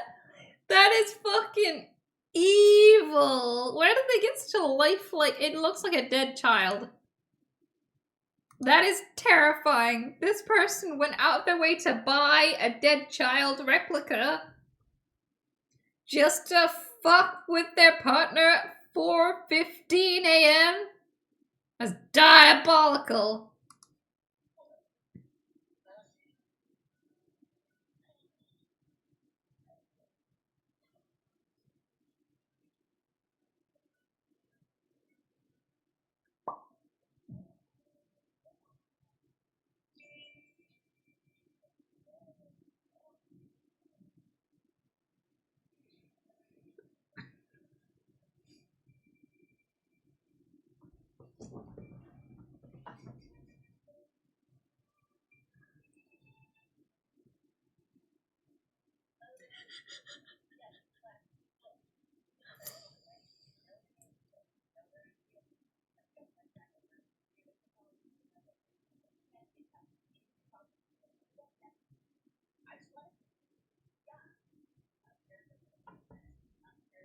I swear this is half of my TikTok feed right now is people just coming out with this straight up like it's nothing. Like, okay, so there are aliens under the ocean and they're fucking with our nukes. Like every other video is this. And all the top comments.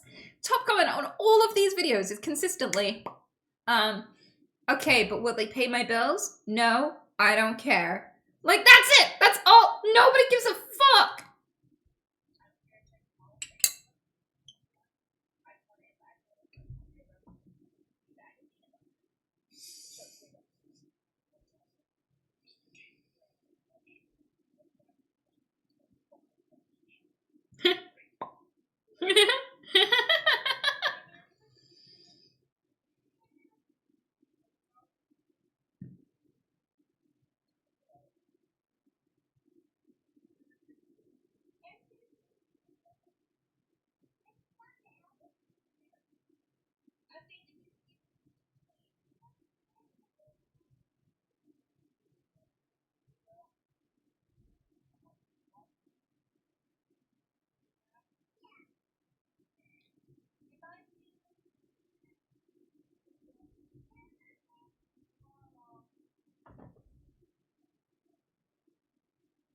Lizard. That's amazing. See, the reason why this would nobody ever did this for me, right? And it could be maybe I just was not loved as a child, but also I'd be the kind of kid who'd be like, "Are you okay? Thanks for the balls. That is lovely. Shall I leave some cookies for you? Oh, you like cookies? Shall I leave some medication?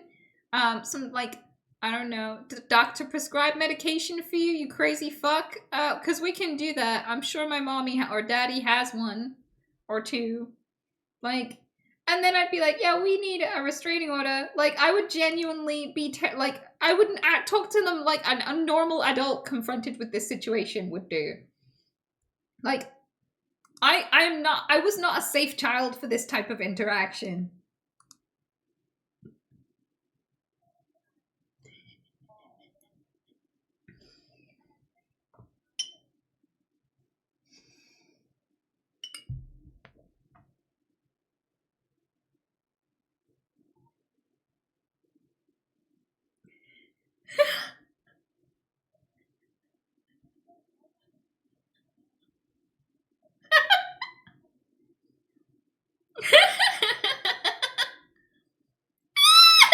That's so true.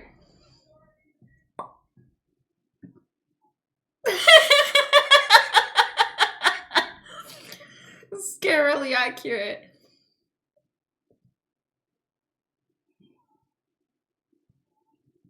Wow.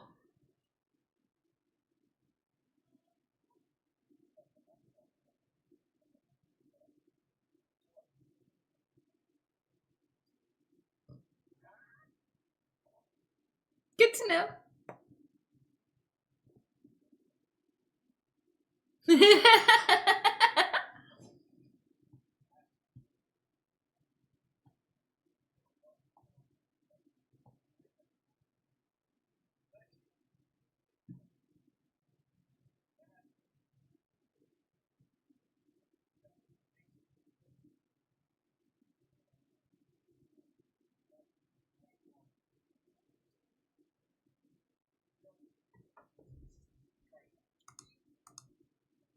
I'm sorry. I want to keep playing this, but did he say, while my wife rides orphaners? What's an orphaner? Did I read that right? Am I dyslexic? Hang on. No, before that. No! Before this bit.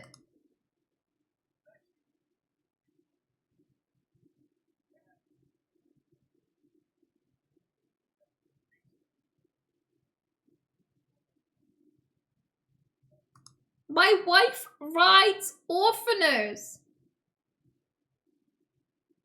What's an orphaner? That sounds terrible.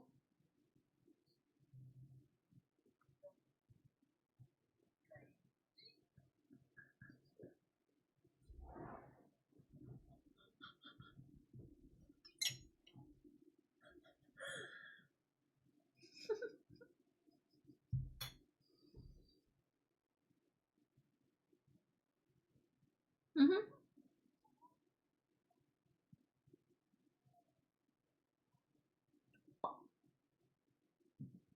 Wow, that's so cool. Why can't more cities do that, honestly?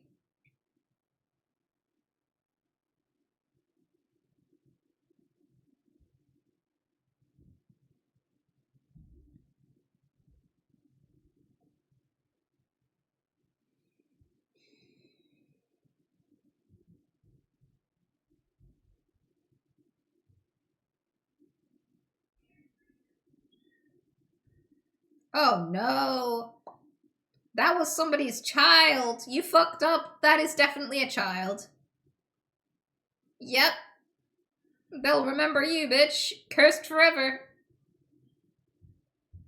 You're never buying a bike. You will never be able to ride anywhere safely. Holy fuck.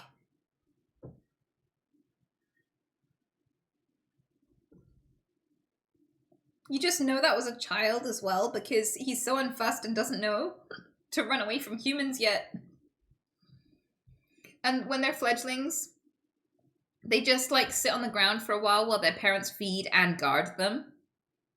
That's definitely a fledgling. Just flown the nest but doesn't know how to properly fly. Yeah. You fucked up.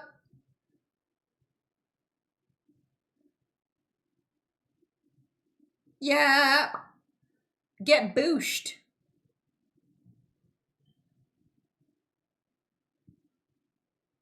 See, that was his first mistake. As soon as the crow's child took the car was the crow's child's now. Like that belongs to the crows. You just gotta walk home. That's the rules.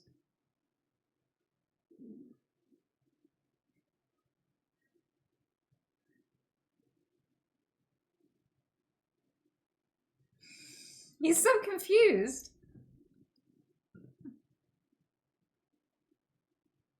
Oh. It's pregnant.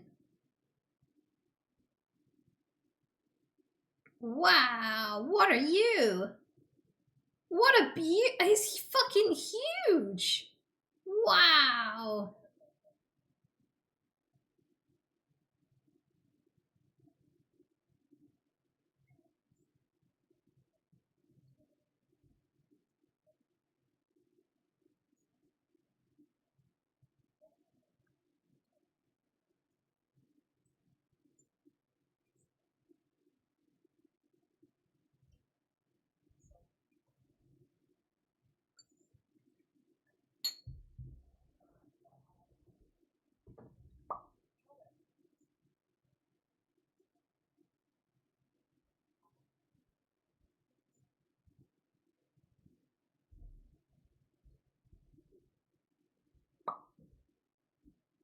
This is genius.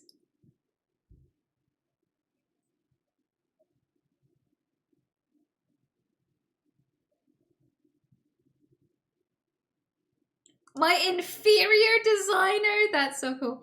See, I feel like this is a genius way to line up a really good settlement for your divorce. Like, if you have 2 or 3 years worth of these TikToks, even if nobody watches them, even if you never get discovered, all you have to do is just go, here is my documented evidence. This is why I'm leaving. I put a lot of work and labor into this relationship. And I feel like I deserve half after what I've been through. Yeah, this is exactly how you do it. Beautiful. Top tier content, great divorce plan. Hope you get half of everything.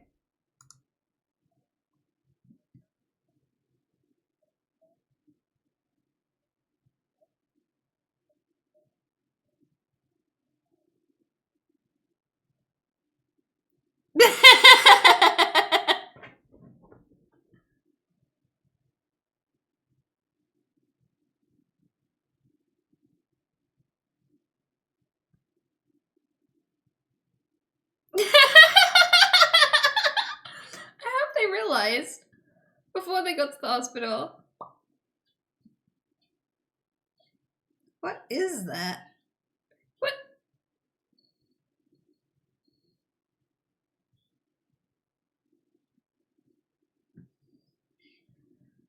Ugh. What was that? What?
Ah. Oh, fuck.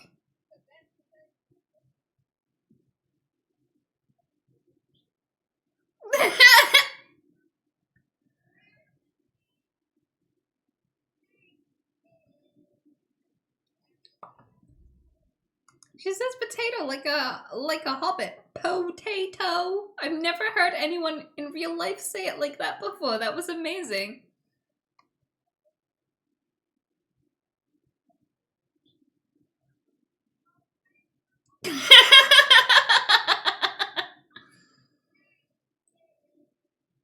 Maybe I'm just a top tier vegan, but that looked pretty tasty to me. I'm not gonna lie. I mean, if they're baked, I would be pretty happy about that. Quite honestly.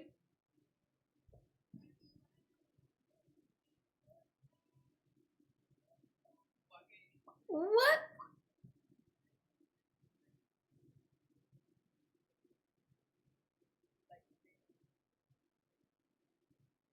Is that in Amsterdam?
She's cheating. She's absolutely cheating. If she's mad at you because you didn't cheat on her, she's totally fucking cheating. She's There's no other explanation for that fucking behavior. Like, if somebody can't imagine that you'd be loyal, they're absolutely fucking cheating. Like, and the fact that she was looking for proof and when she was angry when she didn't find it, that's someone disappointed that you're not as shitty as them. Absolutely. That's the only reason why you'd test your partner and they'd pass, and you're still angry?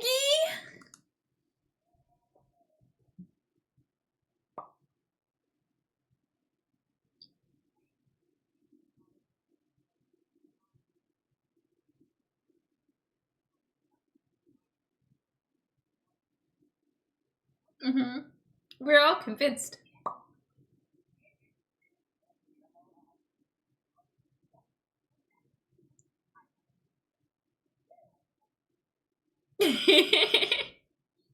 It's true.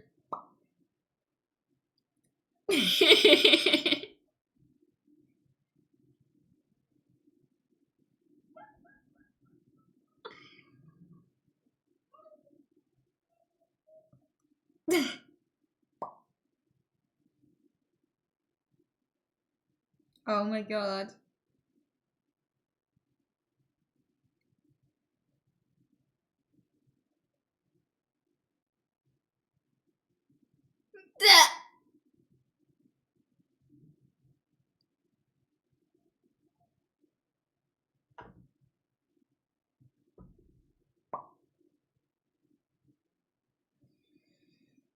Who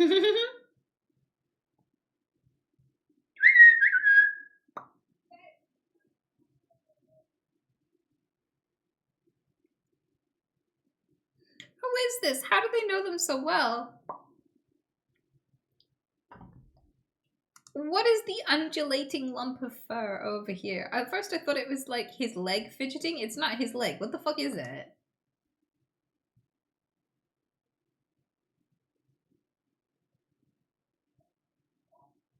You reckon dog? I'm gonna guess cat.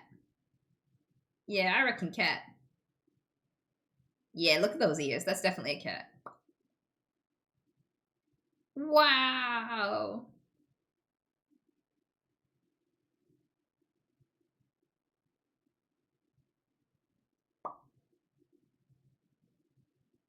I wondered what the weird noise was gonna be. I was so fucking curious. Oh my god, that's at the gym? Oh. Disgraceful.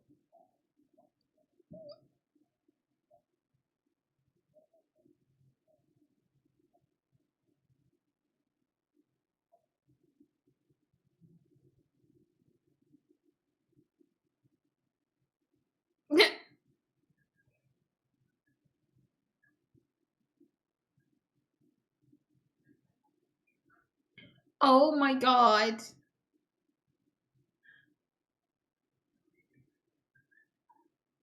Oh my god.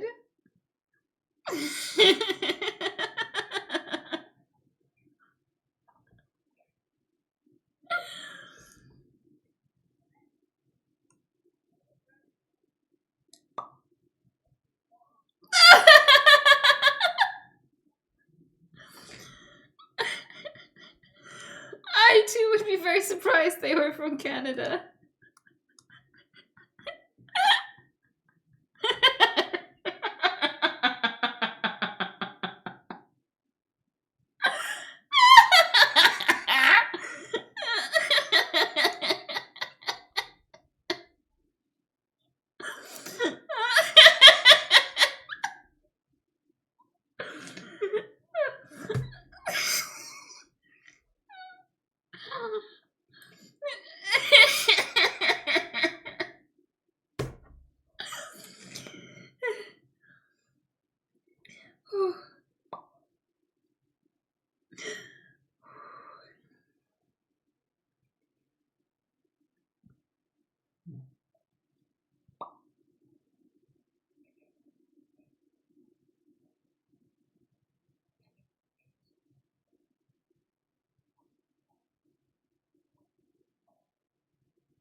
What?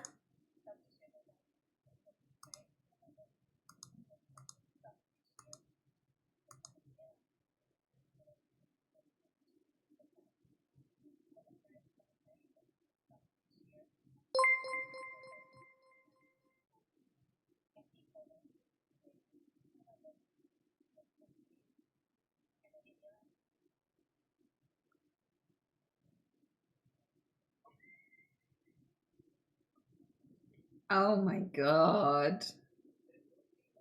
Nope.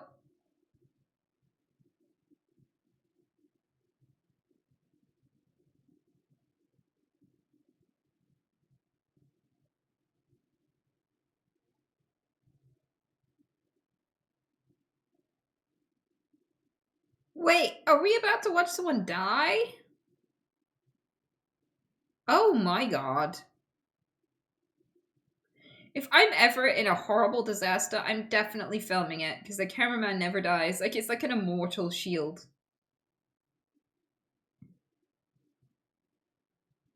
Wait, did they live? How the fuck? Oh my god, nope. How do you just rip that off though? What the fuck? How? Wow.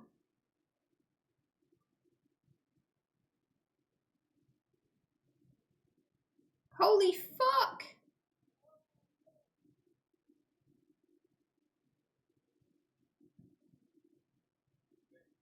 Terrifying.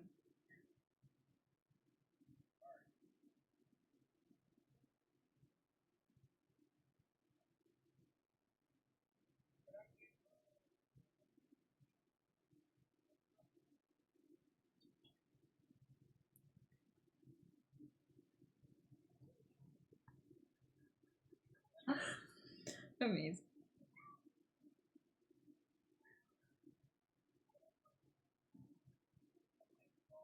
Wait, what happened to the prison? Oh.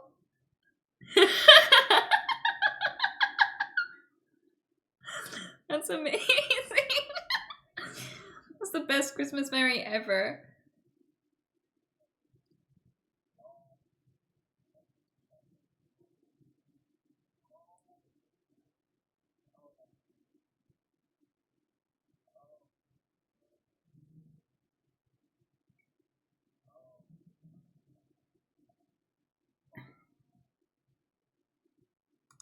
I'm so upset.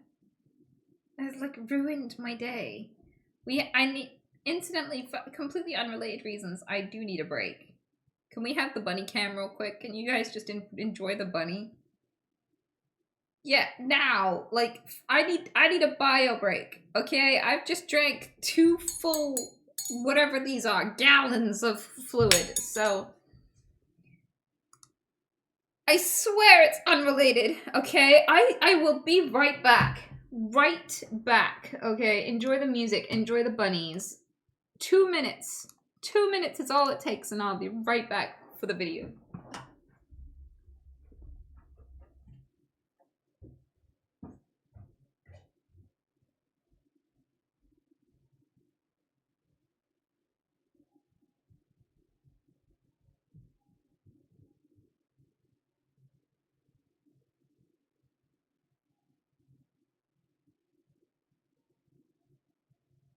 Aquaman.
I'm back. Thanks for waiting.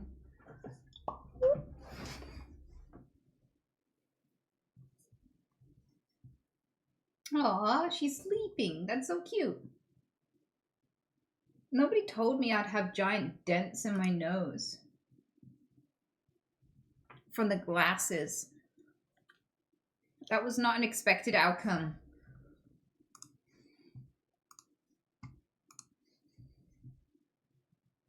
Okay. And we're back. Thanks for waiting.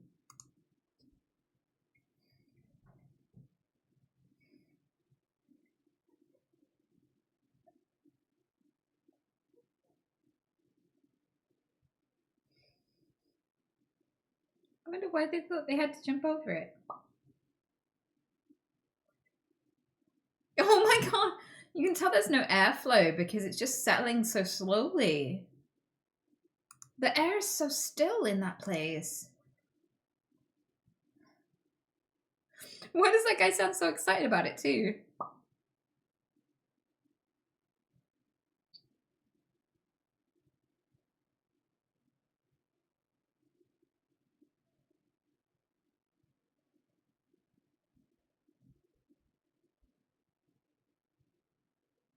Wow.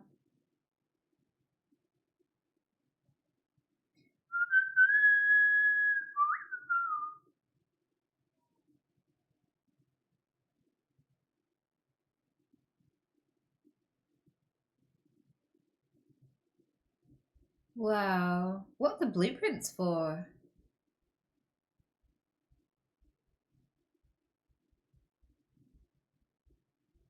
Whoa, genuine backrooms. So many cities and towns have like hidden backrooms like this. It's insane.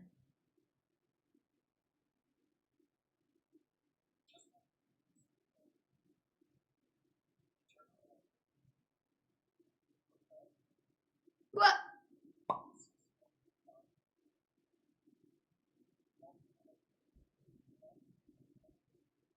Whoa.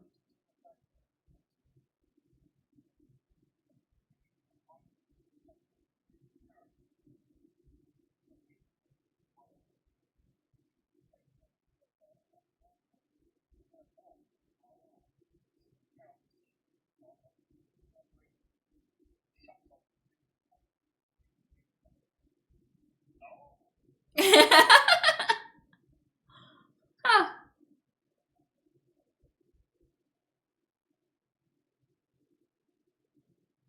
That's amazing.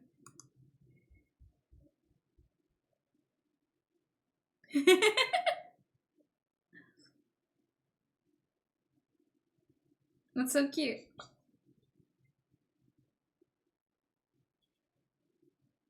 Ben!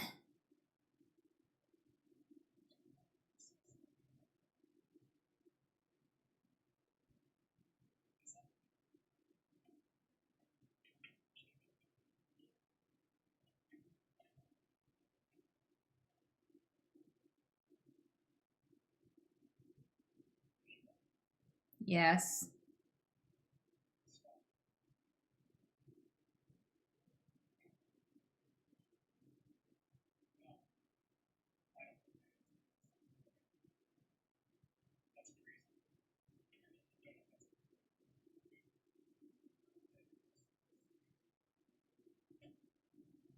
No, it doesn't.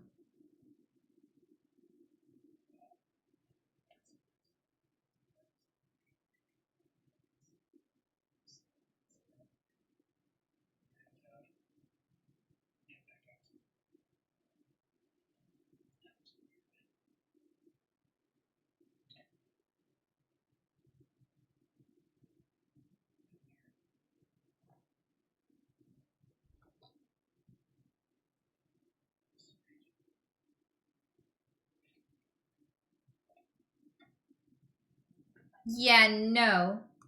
I'm sorry, but it sounded like someone saying, get out, can you see me? Or like, can you hear me?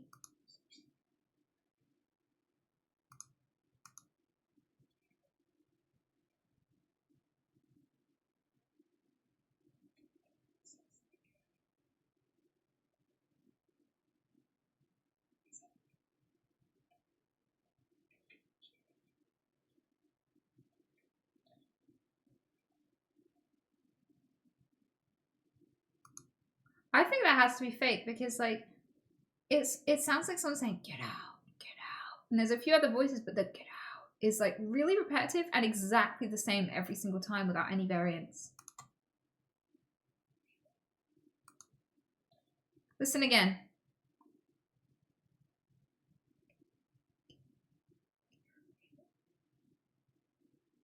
Yeah, I think they added the audio after.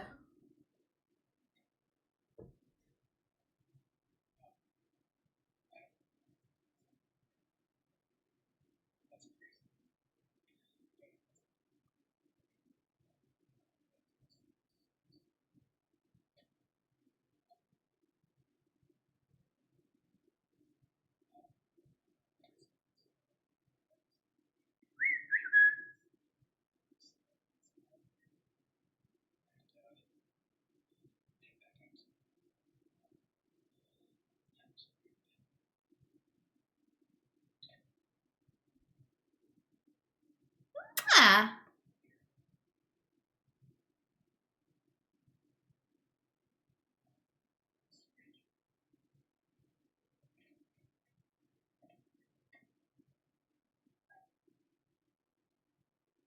Oh no.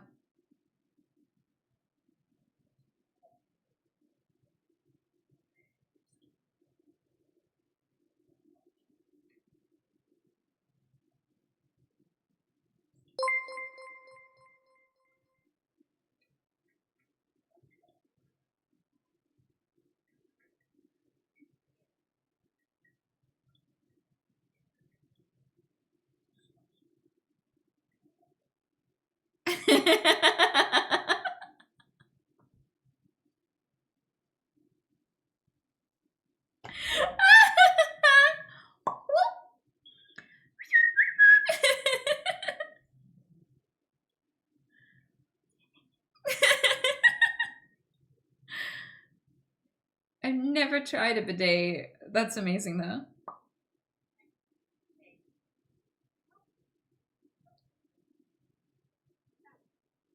Oh my god.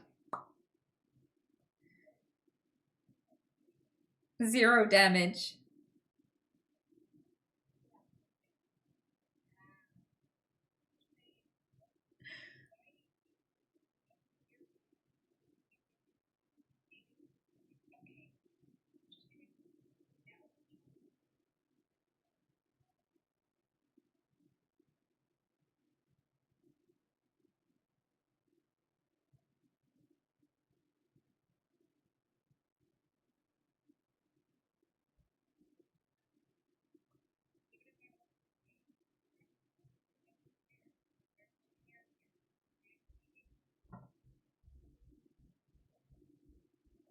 Does he hate carpet or does he love carpet?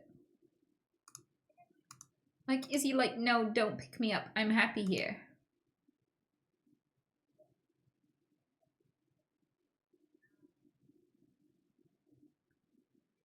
Because, like, in all of the other situations, when she puts her hand forward on the slippery surfaces, he's trying to get onto her.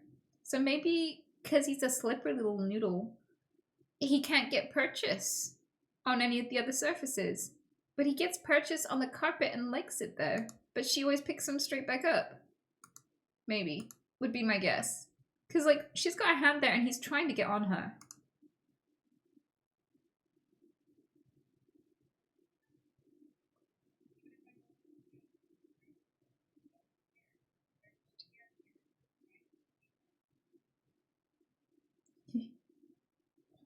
He's cute, though.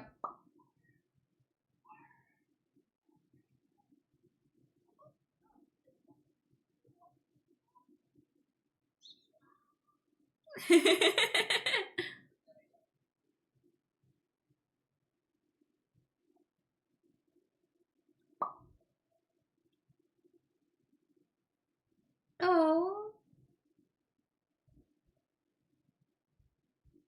Oh. Comfy Piggle. That's very cute.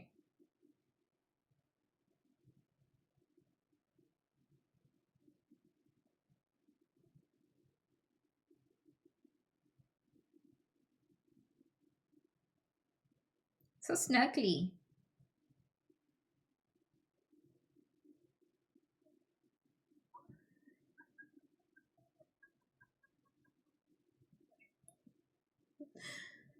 Yep.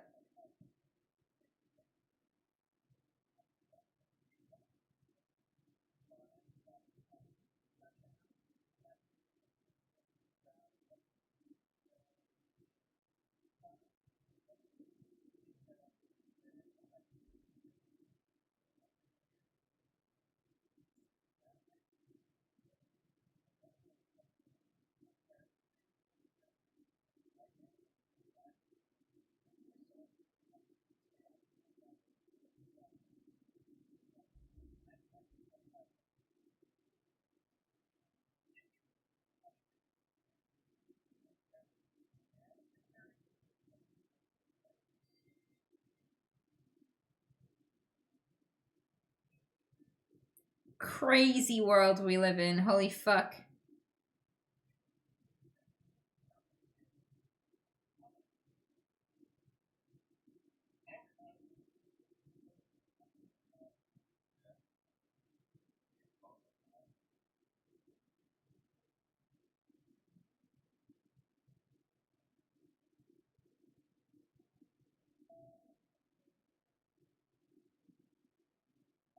No.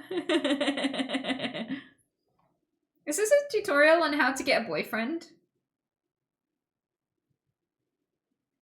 No.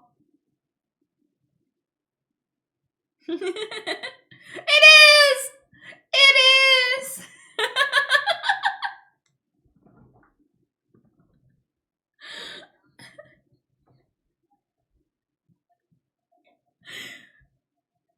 Oh my god, is that what I think it is?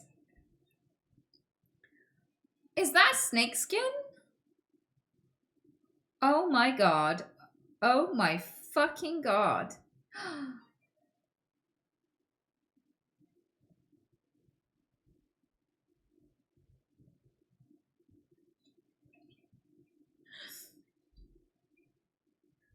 No.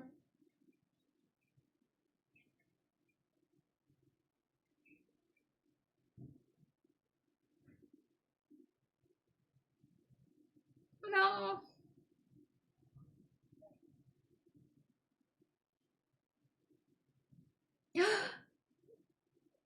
Holy shit!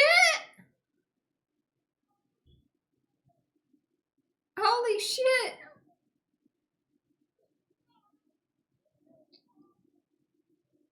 I love how he carefully gets off the snow. After 2 millennia, the memory's still alive. She died a few years after his death and was buried with her ring. The ring might not have brought her son back, but it reminds us of her love. She refused to be separated from her child. How old was that? 2,000-year-old ring? Hologram ring. How the fuck?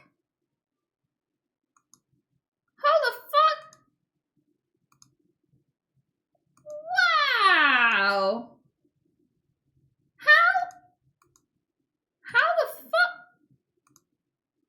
Is that like carved into the back of like a quartz or an agate or something? Can't be glass, can it?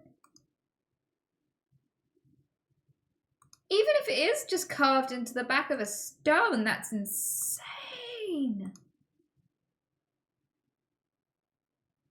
Why does he look like he's going, oh, mom?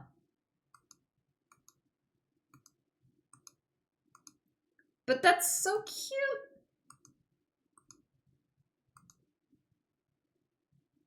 Aw. Crazy ring, though. Holy shit.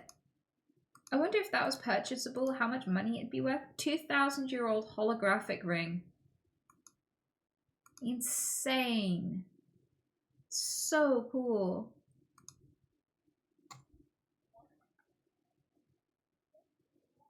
What the fuck?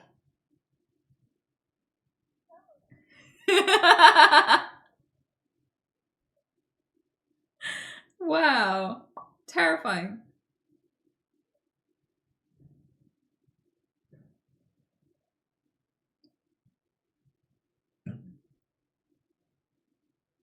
Yeah, what the fuck?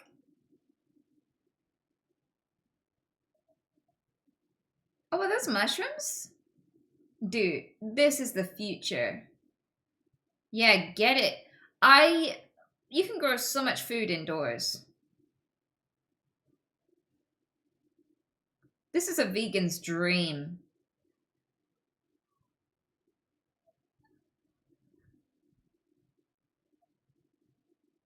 Wow. What a dinky little tip. Why has that one got such a small tip?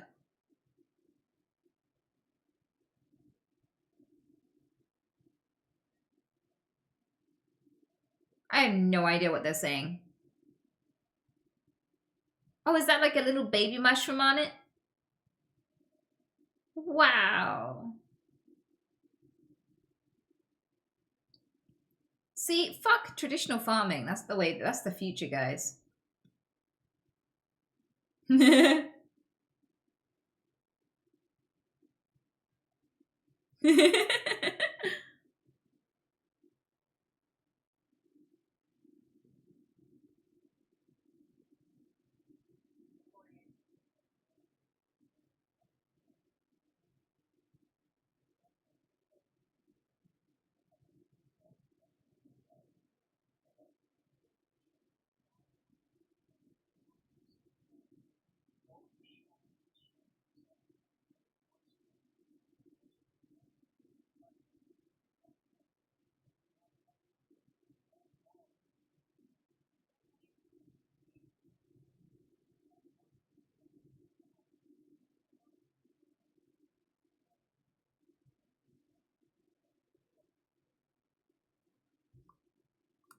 How? What? That's an actual thing?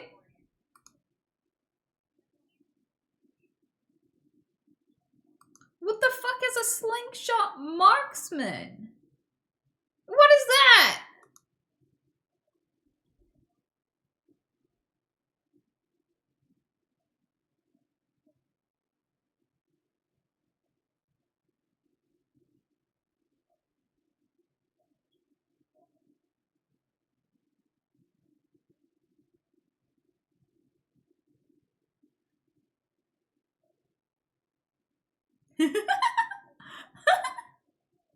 It's amazing.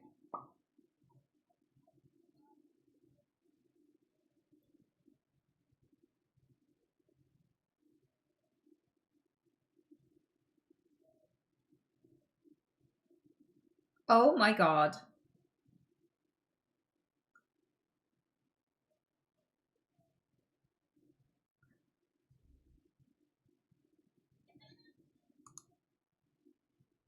And he didn't film himself giving it away?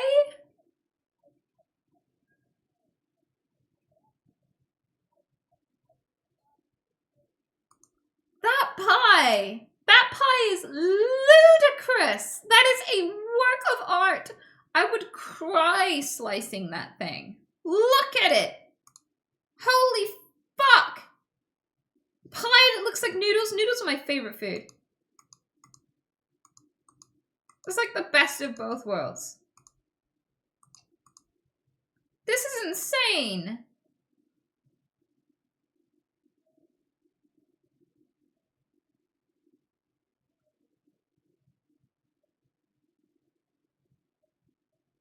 Breathtaking! Breathtaking work!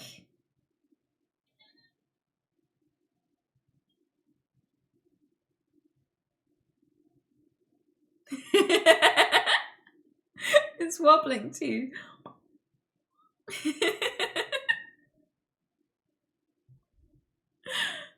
Oh, oh! How do they know? It's like they know what the most expensive thing in the room is. They just fucking know. Rabbits are the same. Like they're like a homing missile. I bet there's so much shit in that room. And they pick this. This is their footstool. This.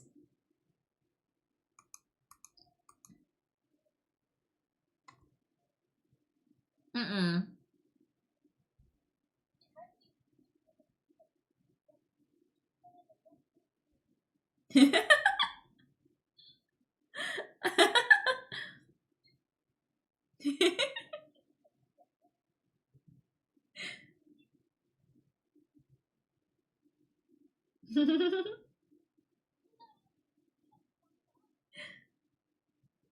That's so funny.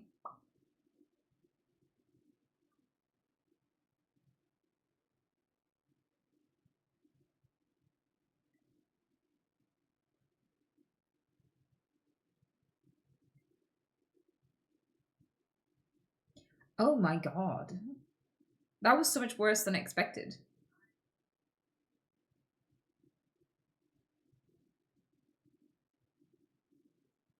Yeah.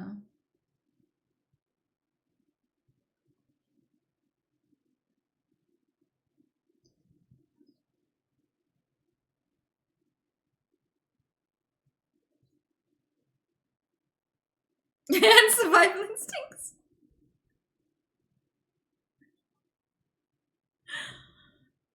What does the shirt say? Does anyone read German? Does this say like I am an abomination, baby? What does it say? What does Kuschelbaby mean? Ich bin our Kuschelbaby.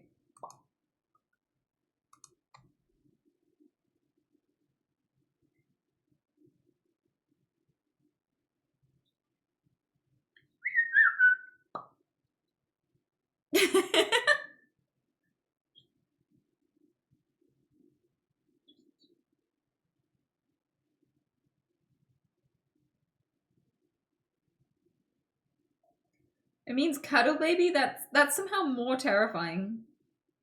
This is me succeeding at life despite really failing at everything.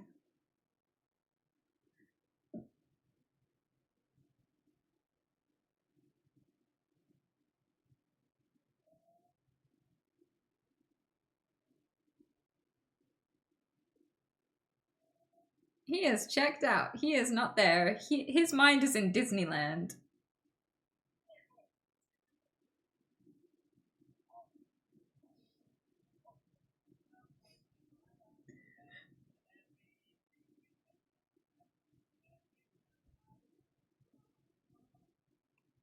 What?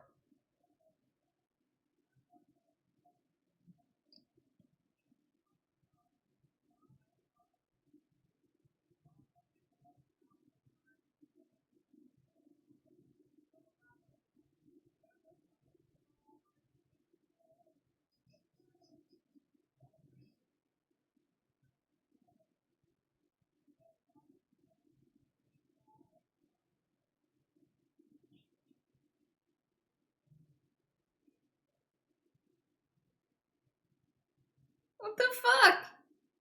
That is the worst tattoo I've ever seen, officially.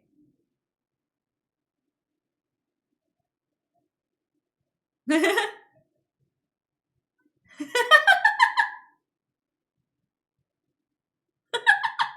love that.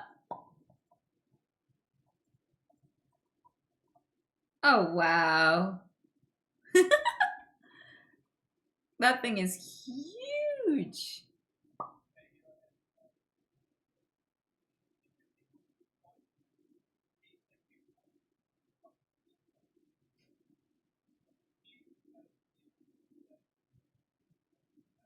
He's just minding his business.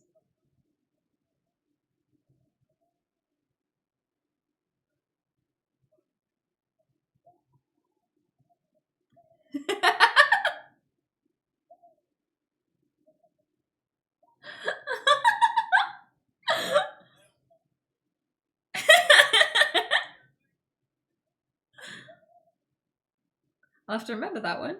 I've been attacked by a fair few bulls.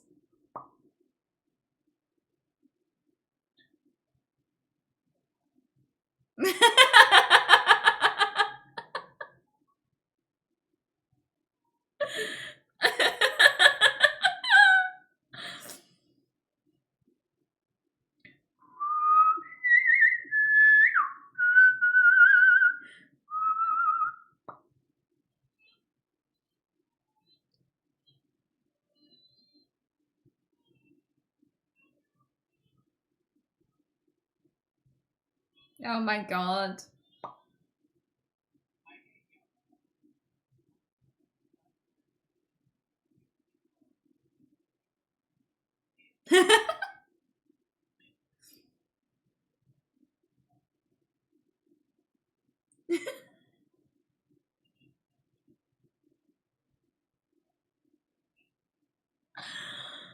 No!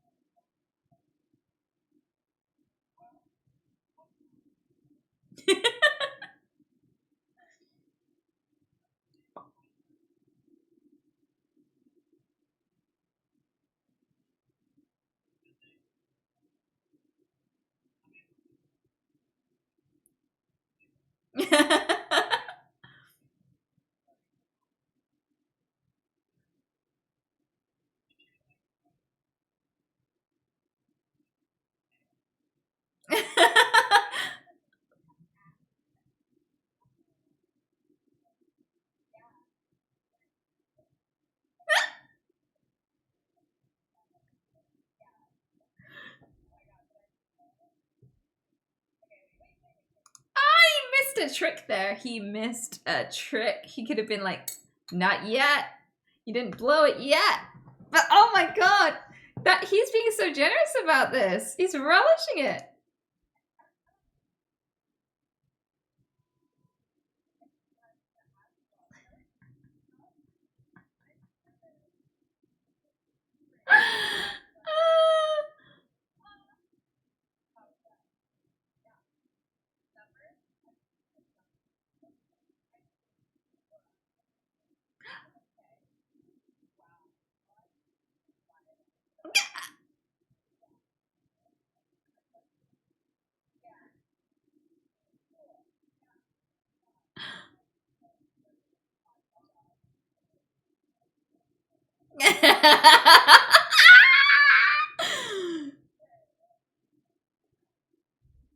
Who the fuck is Mr. Kingston? But Sean has a great sense of humor. He's an absolute catch. I can see why he's married already. That was very smooth, very accepting, very gracious. Holy shit.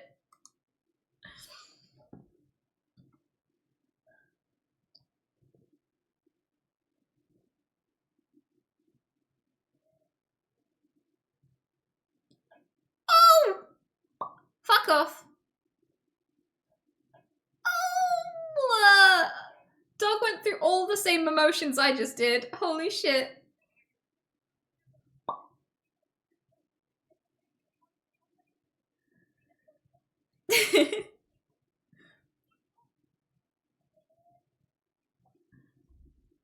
I've seen this before. I saw a comment. I don't know if this is true, but apparently Rockstar made this game, or whatever the fuck the game maker's name is. And initially they made the suffragettes, like, or whatever these are, really, really meek and gentle in game. And players were filming themselves going up and beating the shit out of them. So they reprogrammed them to be aggressive to compensate and to deal with people who tried to fuck with them.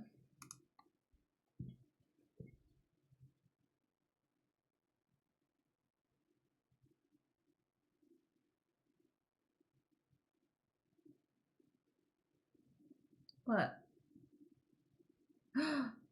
Oh! Oh! Fuck! What? What? Oh. Oh.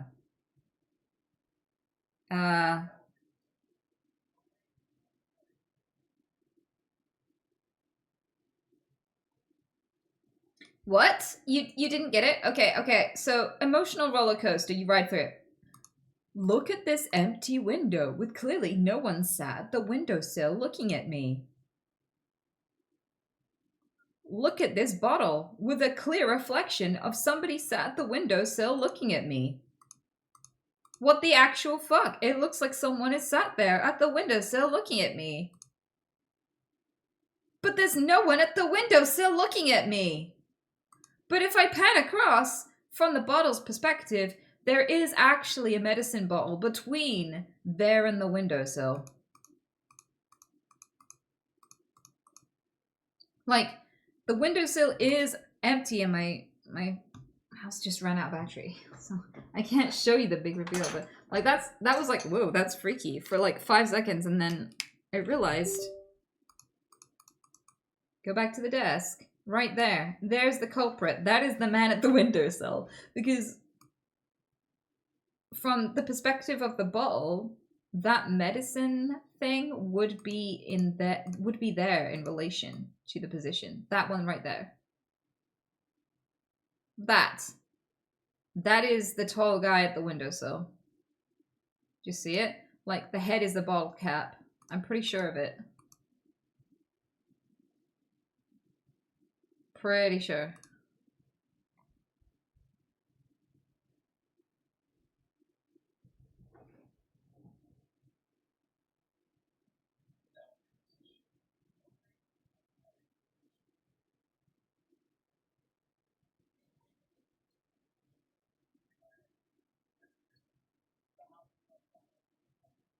The fuck?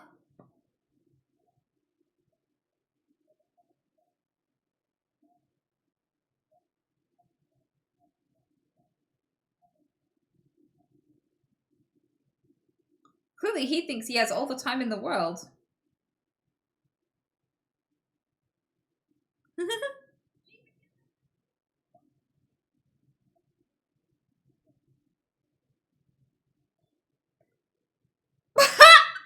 Is she okay? Of all the directions I expected this to go, that was not. Oh my god! What did she say? Does anyone know? Does anyone know what she said? It's like, oh look, 2 men fighting for my honor. Little did they know, I don't want to sleep with either of them, so...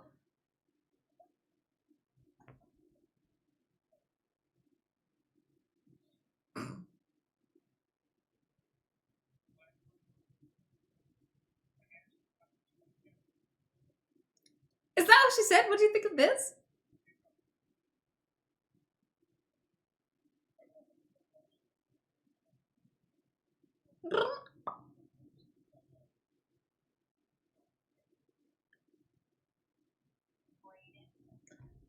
Dude, save your fucking chickens!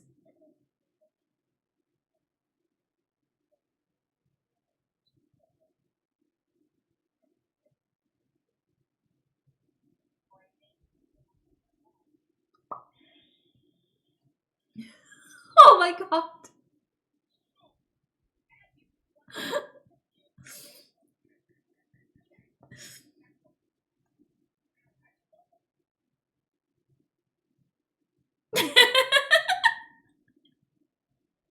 That was kind of rude though.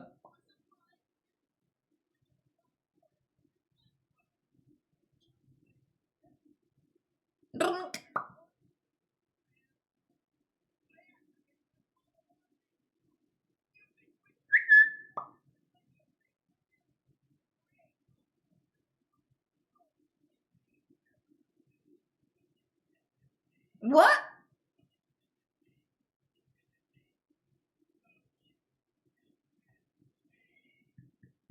How? Yeah. What?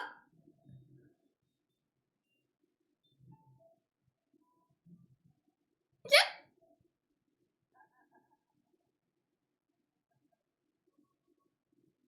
Oh my god.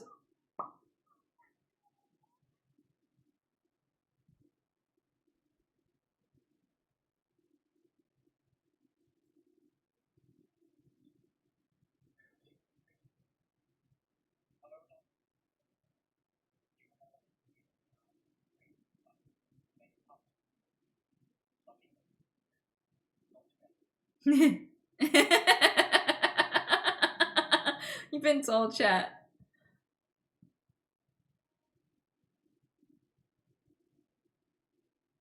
Wow. One of them's getting flamethrowered.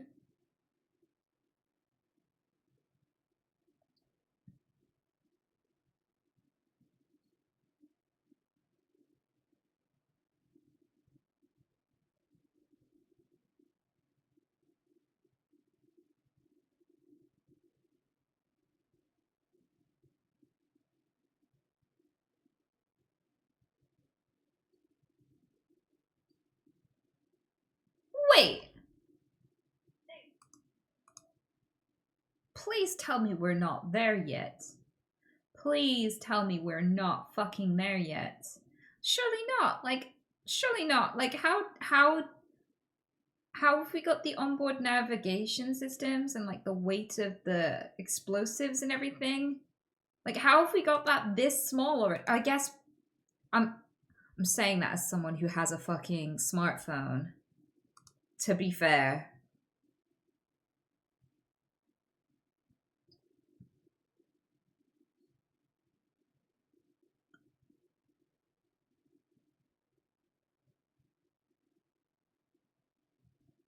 We're fucked.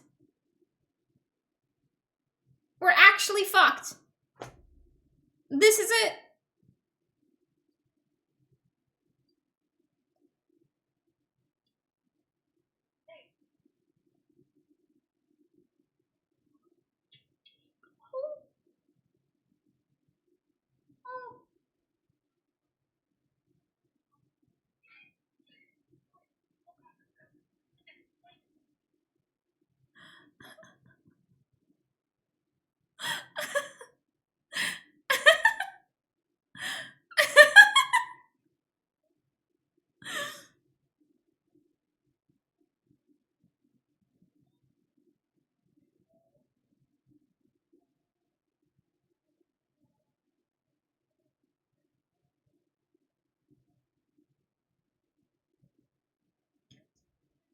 They're so lucky. This, you know, when you see like videos of like, and they play like aggressive bear sounds, you know it's fake. If a bear is chasing after you with aggressive bear sounds like roar, roar, because they just amble up to you casually, like they're not doing nothing, like they're just taking a stroll when they eat you to death horribly from like the ass end up. Like there's a lady who called their parents whilst they were being eaten alive by a bear for 2 hours.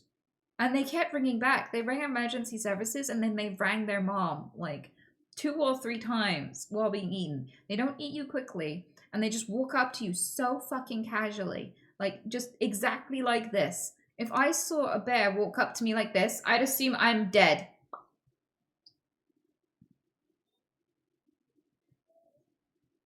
They walk over to you like you would walk up to a jar of pickles. Just like, oh look, a snack.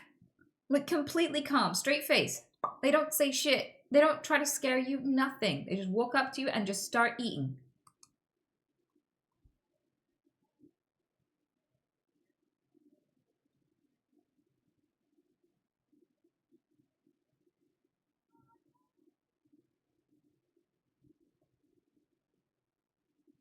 Oh. I was like, what is she made of? It's the tire. It's what the tire's made of.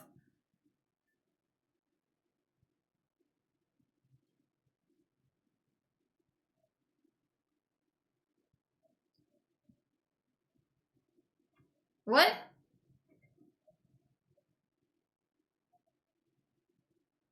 Oh my god. Oh. Oh.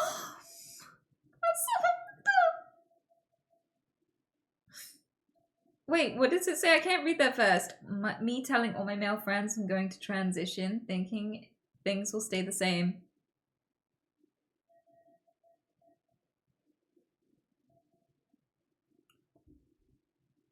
Oh my god!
What's happening to him?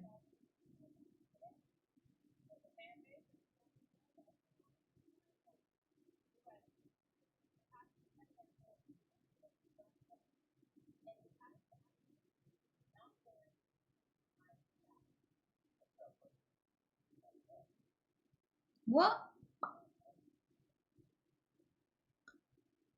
Speechless!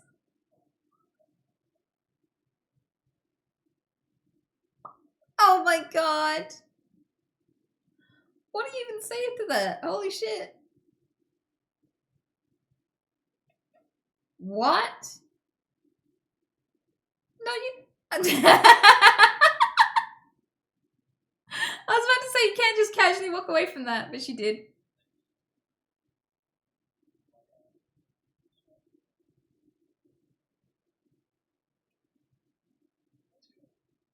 Ugh! Me taking a shower in my hostel, leaving my phone outside! What? Did she go and find him and beat him up? Why is her hand? What happened to her hand?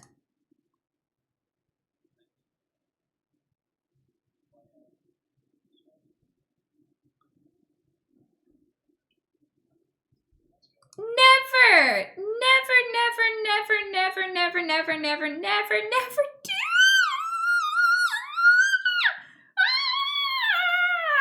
You just know if a man did that to him while he was in the shower, he'd be terrified. Think it through!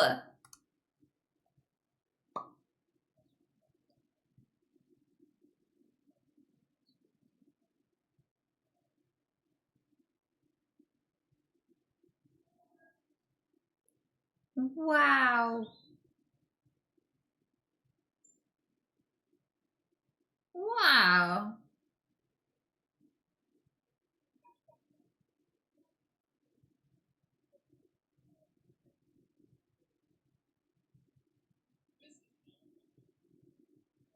What? Stella Blade added this animation if you move close. Huh? There's a reference to Nier. If you try the same thing to 2B, this will happen. Doing it 10 times unlocks a corresponding trophy? What was the trophy? What was the trophy? Deserved.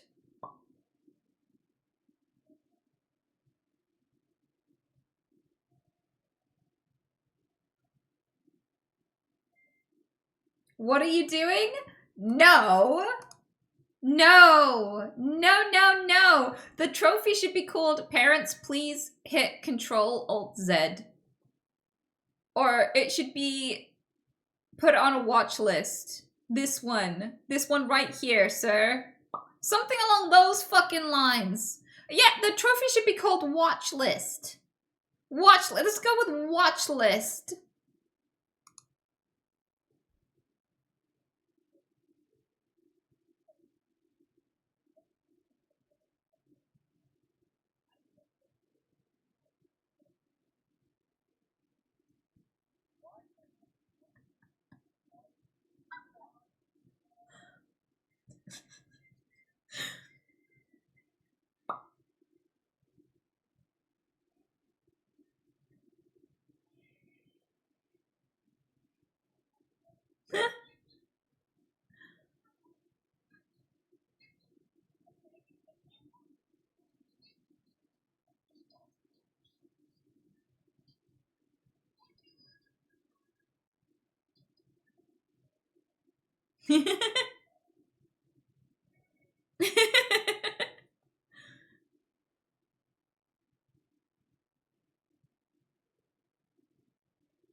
Wait, I have to call bullshit on this, because if that's the case, where the fuck is the outline of the entire tree?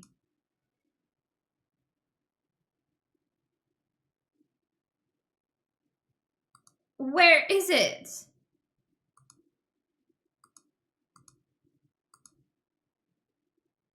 Like, surely there should be a whole fucking branch in the way before we can even see the outline of that leaf. And also, if energy never really totally disappears, that doesn't mean it doesn't change state. Like, the electricity running my PC doesn't remember it being my PC. If I that somehow retained it and used it to light a light bulb, the light bulb isn't gonna send, like, a signal to be like, SOS, please stop making me be her PC. I can't handle the search history. Like, no, like, just because energy changes state doesn't mean that it remembers everything it's ever fucking been.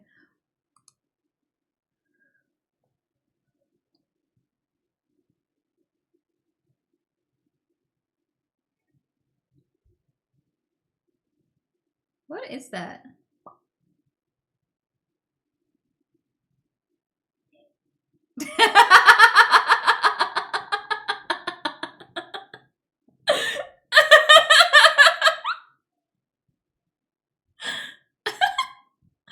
Wait, is that furry convention? That's genius.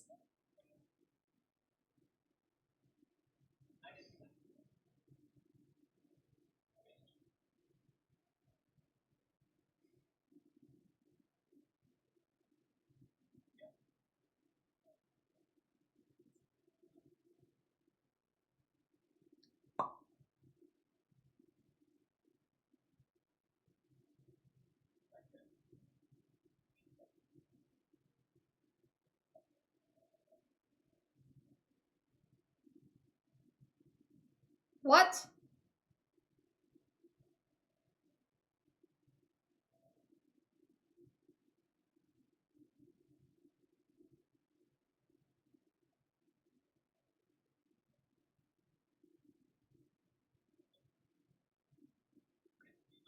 What is happening?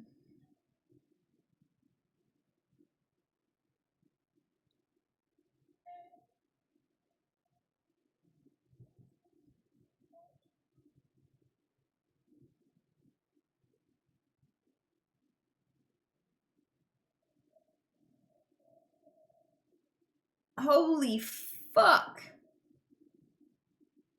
That's an exorcism. Wait, I can't read that fast. Are we flirting right now? Are we? You close to Texas? HQ in Dallas. So yeah, I'm 3 hours away. Be there soon. Breaded or naked? What do you mean breaded or naked? Breaded is great because of boneless wings, but bone in sounds better, the better option. So the latter? God, I need you in me. All you have to do.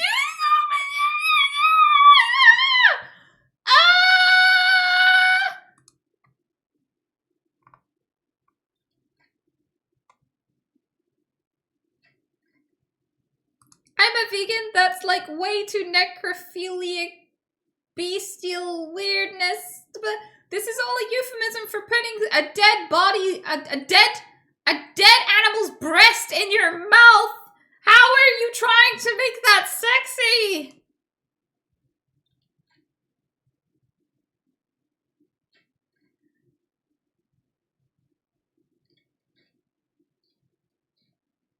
I'm not hearing you the fuck out, freshwater kitty. Get out of here.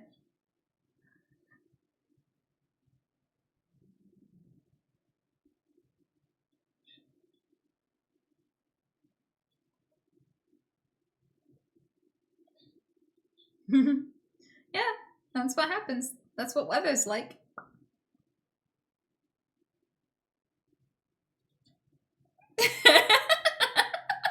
What even was that?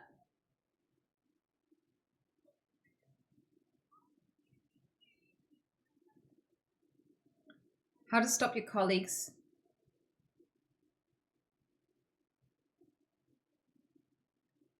That's so fucking dark.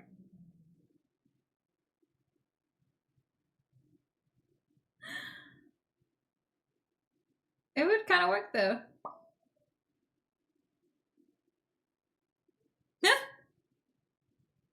Wow.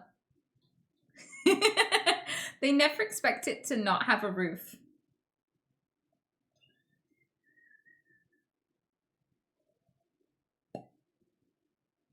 Oh my god.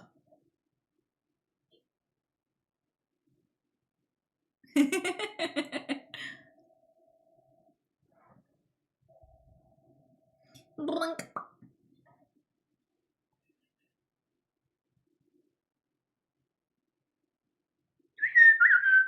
Meow meow.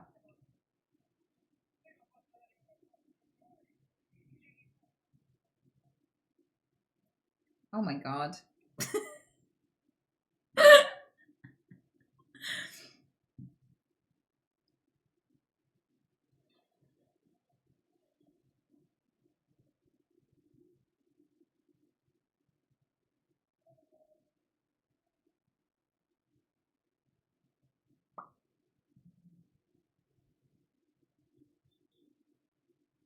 No.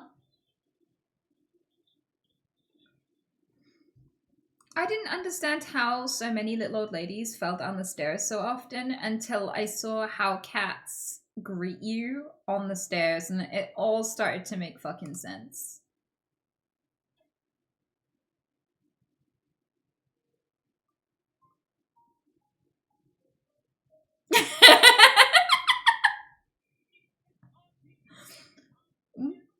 What?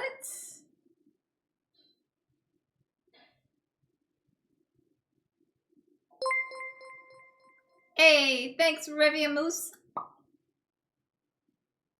Apples. Oh god. Is that bird? Oh my god. Oh my god. What did she think was gonna happen?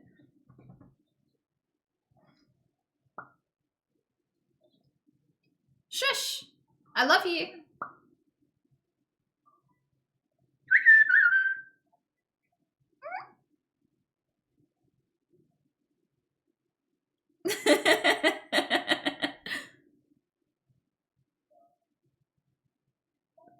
That's the kind of shit I would do.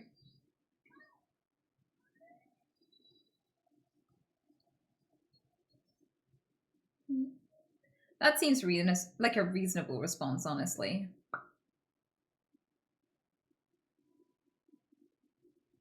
Lol. Lol. Lol. Whoop. Hey! Oh, Muzzle! Thanks for the 10 gifties. I appreciate it, sweetheart.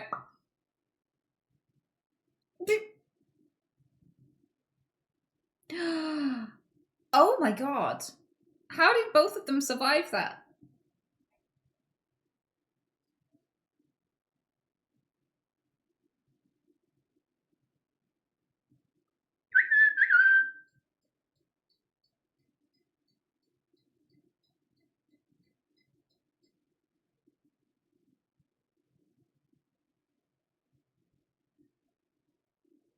What?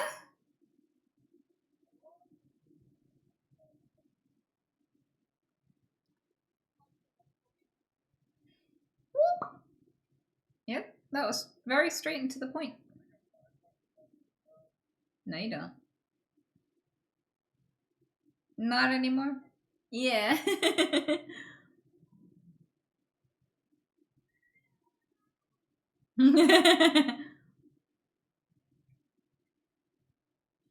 Yep.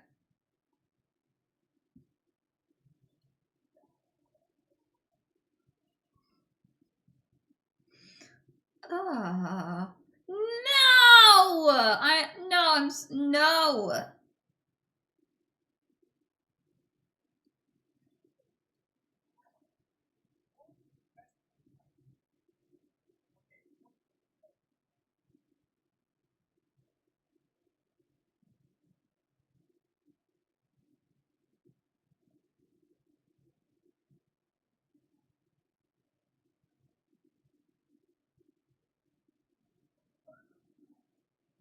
How did he think that was gonna go?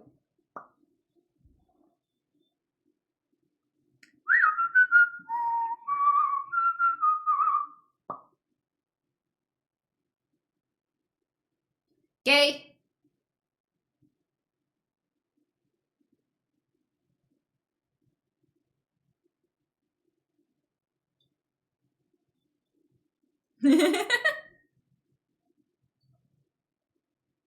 Oh, fuck. Oh, fuck. She's really having a bad day.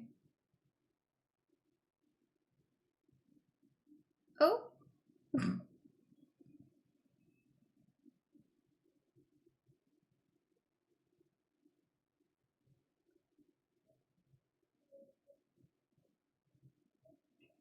Yep, she looks like she's in a flat too.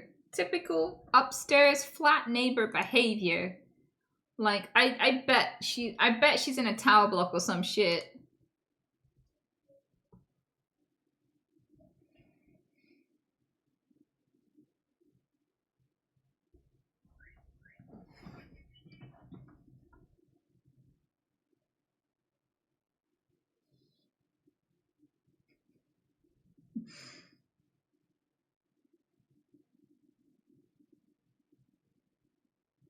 Oh. Oh, look.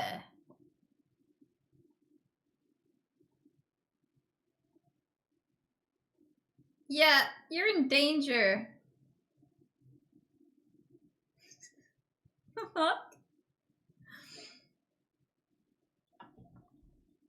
I just love the fridge moment. Somebody's reaction to finding someone unexpectedly in the fridge is to just close it again like, oh shit, my bad, didn't mean to interrupt.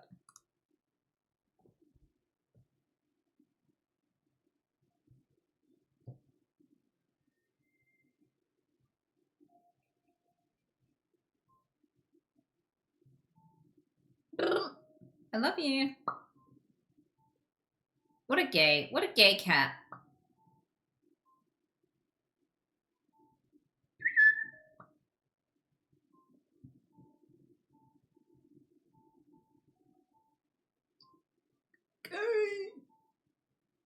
Well, that was the videos. Those were good videos, thank you. I appreciate it, mods. Mods! How, can you guys give me some tips real quick before I show you something? A little something something.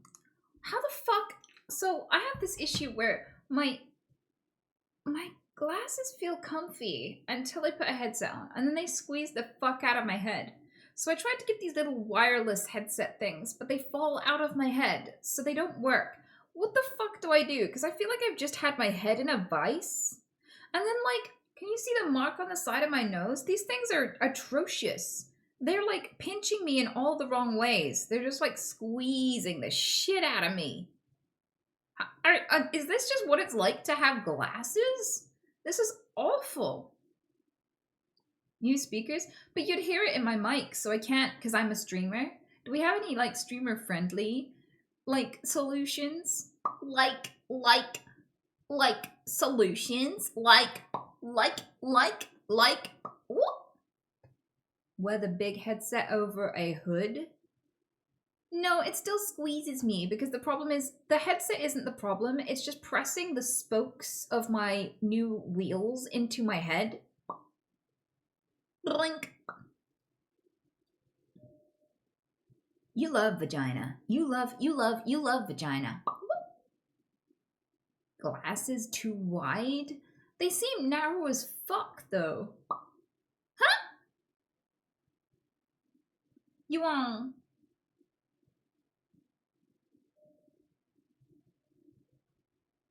Cut off the curved ends. But then they'll just be stabby. I don't want to get stabbed either. Stabbing is worse than squeezing, usually. Depends on who's doing the squeezing, honestly.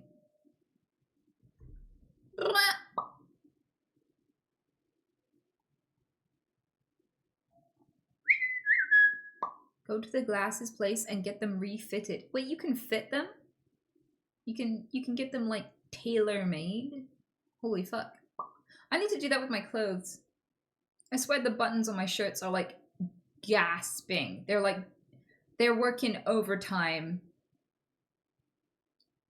They go home to their wives at the end of the day and they're like, so how did it go, honey? And they're like, ah!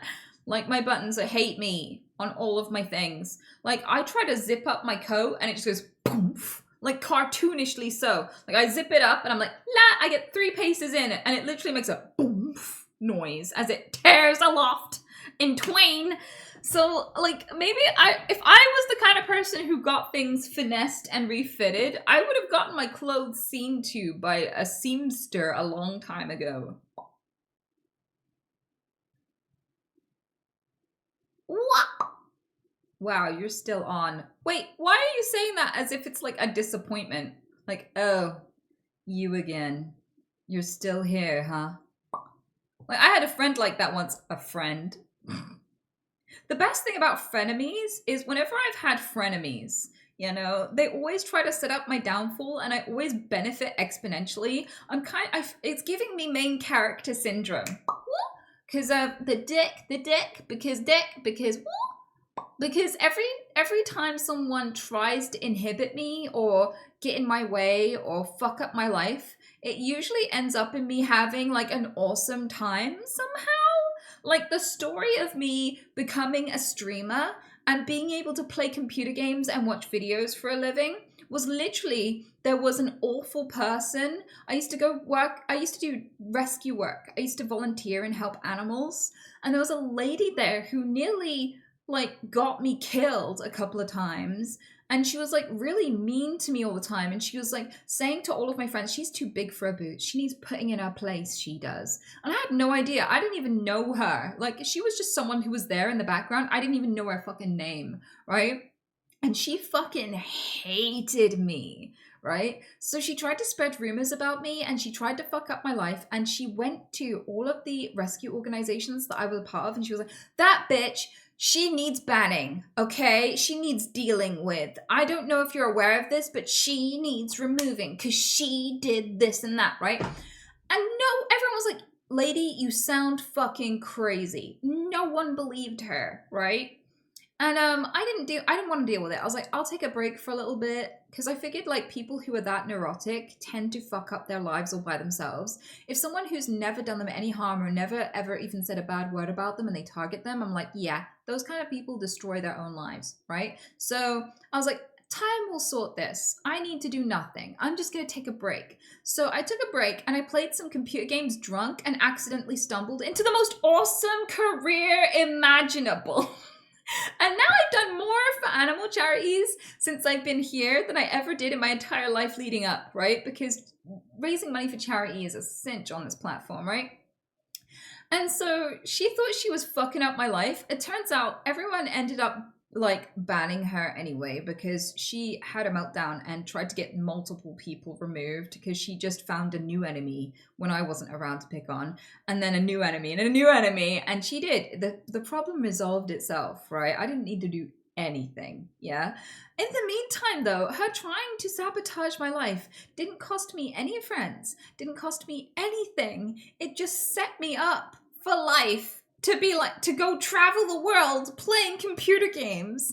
I feel like SpongeBob. I feel impenetrable. Like, it's so fucking funny, right? Because every time someone like Squidward or anyone tried to get in SpongeBob's way, really annoyingly, things would just go better for SpongeBob. Like, the more you tried to fuck with him, the better things got for him. Whatever that curse is, like, people hating me works out better for me than me making plans. Like, if I try to make a plan, it falls through instantly and everything goes horribly wrong. You've all seen it, right? But if someone fucking hates me and tries to destroy my life, everything goes amazing. Like when Kotaku, that fucking news article, when that journalist had it out for me and tried to get me cancelled, what did it do? Literally got me to millions of followers across every platform. Couldn't have done it without you. Mwah, thanks for all the doubt. Like, holy shit. Every time someone fucking hates me, it just goes wonderfully somehow. What? Yeah.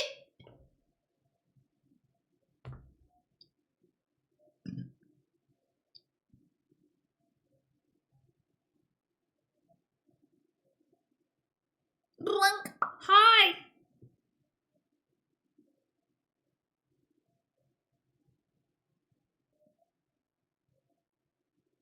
How do you acquire this curse? Asking for a friend. Well, typically, I just relax. Ah. Thank you. Thanks for tipping. You tipped to. I just saw a comment in chat of like you tipped to the stream to the team. There we go. Exactly. Good. So that goes to the mods. The little rice bowl is you're paying my mods money for maintaining this really cool atmosphere that we have. So that is a link to make sure that they are nice and well fed and rewarded for all of their labors. So thanks so much for doing that. So all you have to do to have this beautiful curse of turning all of your enemies into the best moments of your life is, I don't know, so far for me, it's just pacifism, right? So I used to beat the fuck out of my enemies. That backfired, okay? So what would happen is, my first enemies as a kid, yeah, literally I used to beat the shit out of them. So my first enemies when I was young was, boys who fancied me that I didn't fancy back at school. So sometimes I would get suspended or have to leave schools because of issues with my Tourette's or issues with my family constantly moving. But other times it would be issues with conflict. Usually not though. Usually I would get away with it because usually boys do not want to tell anyone who beat them if it was a smaller girl, right? But what would happen is I'd have a three rule system. First no is like stop. The second no is stop or I'll have to stop you. And then the third is you did this to yourself. I did warn you. And I broke a guy's arm and leg, another guy's knuckles, another guy's arm. I got up on a table and kicked a guy in the face over and over. Like I did not I spammed a guy in the forehead and his head ricocheted off the wall. So it was like a double kill. Right? And like a teacher saw this, watched the whole thing unfold, and went, huh, he deserved that. And carried on fucking teaching and did nothing about either of us, right? But the first thing that I ever taught anyone was no means no. Right? Because I was the first girl to get boobs at school. That was the problem. I was the first girl to get boobs, so I had to learn how to hurt people. Right? And they didn't work because you know what they did when they came out of the hospital? They came back even hornier. For some reason, being able to beat the fuck out of a guy makes them like you more. I don't know how that works, but I taught them no means no, and they taught me men are masochists. Absolute fucking masochists. Right? So I was like, okay, beating the shit out of them does not work. What do I do? And in the meantime, while I was like, I learned that doing nothing about your enemies weirdly does everything about them. Toxic people fuck up their lives. If you are genuinely innocent, the kind of people who target innocent people ruin their own lives. You don't need to do jack shit. It's like watching a house fire. Like, you don't have to do anything. You don't have to stoke the flames. If they're already an asshole, nobody needs convincing. Everyone will come around eventually.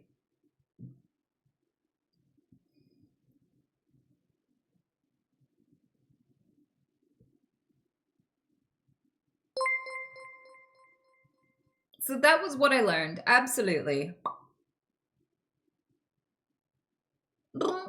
Funnily enough, I guess the way to a man's heart is violence. But like the funniest part about that is when people said the way to a man's heart is through his stomach, for most of my life, I thought that was a battle cry. I didn't know that was about cooking for people. I thought that was about how you aim for the stomach with your sword and then you reach under the rib cage to get to the heart, because stabbing directly through the rib cage will get your sword lodged, or like you will get caught in the ribs. I thought it was like an old saying from back in the time of like hand-to-hand combat. I had no idea it had anything to do with roast chicken recipes and shit. No idea. Genuinely. And after my experience at school, I was like, that checks out. When people were like, no, it's about romance, I was like, yeah, that makes a lot of sense, weirdly. Like, still didn't know it was about cooking.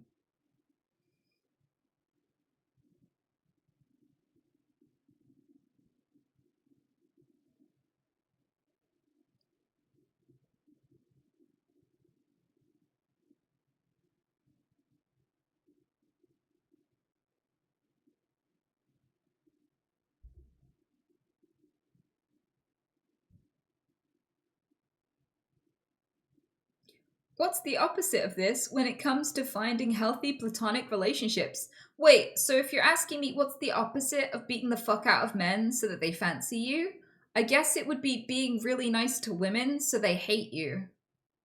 Which does kind of work in the right context, because if you're only nice to get laid, you're repulsive and not actually being nice. So that also checks out. If you're like, I totally bought this heart-shaped box of chocolates and bought you this bouquet of like roses made of money for platonic reasons, I swear. I mean, if you did fancy me, that would be cool and stuff, but I'm totally see you as a friend and I'm just a great guy, I swear, and I don't expect any blowjobs from this, hint, hint, right? That is also repulsive. That is what we call a nice guy, TM. Not a genuinely nice guy, you know, a nice guy. So it does. The opposite of like saying no with the bottom of your boot to a man is probably saying, please love me with the entirety of your wallet to a woman who isn't into you.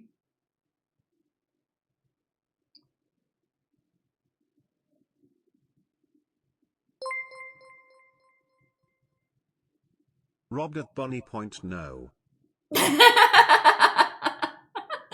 I'm sorry. I mean, they do it to me every day too. You know, I'm scraping by. Every time I look at them, I'm just like, have everything.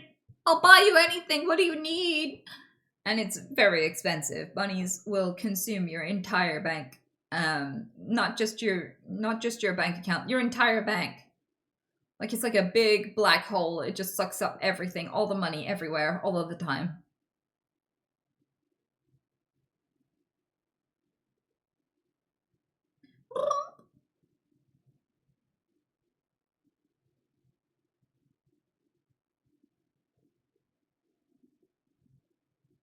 You need softer nose pads? Okay, that's a good tip, Rage. I appreciate it. Because, yeah, they are fucking me up. My head is like, I wore them for the first day and I was like, how the fuck do people do this all the time? I was also doing this a lot. I was like lifting it and being like, huh, blurry, focused, blurry, focused, blurry, focus. Like, just looking at everything. Like, do I really find this person hot? Or could I just not see them?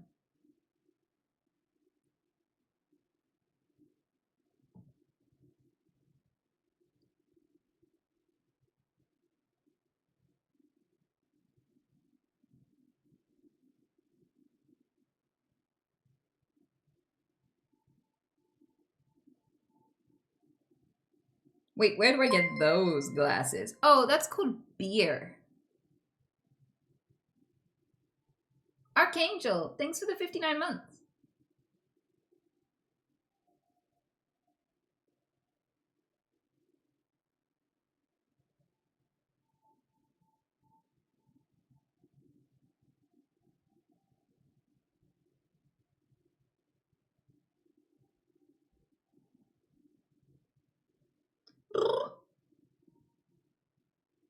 Maybe I'll be able to recognize famous people now that they're not blurry.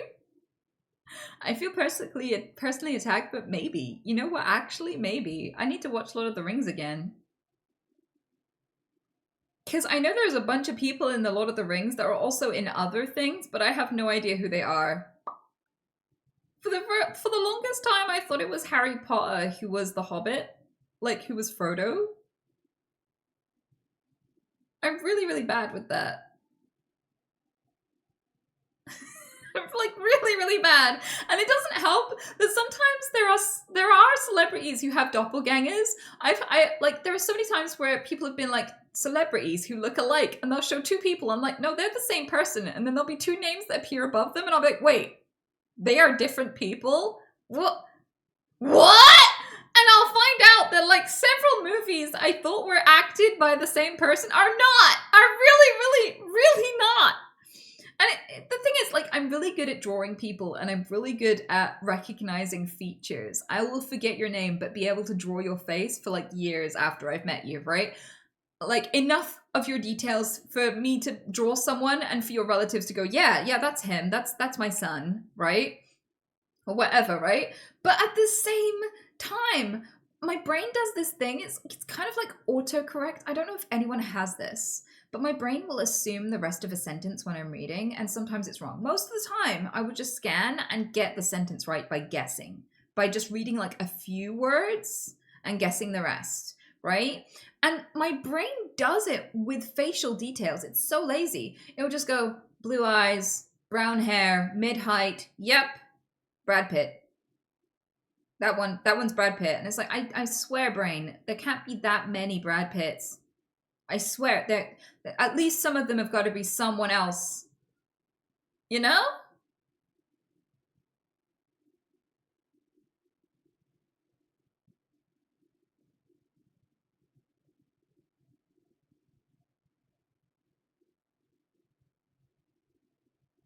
It pisses me off so much when people do that with reading. How are you still here, Ganex? Oh my god. I had someone raging at me because when I was playing the mouth washing game, I kept like presuming the rest of the sentence when reading it out to you guys and being wrong, and I had no idea until people DM'd me about it after.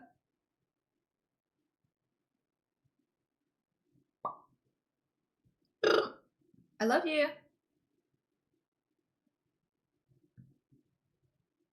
Oh, it gets stressful when you play games, trust me. Fuck! Well, that's where you've been then. I'm guessing that's why I didn't see you while I was gaming, huh? See, all the people who complained are gonna out themselves now. I can already see some people starting like, yes, you are really bad at that. I can feel the seething rage behind that comment, Peaks.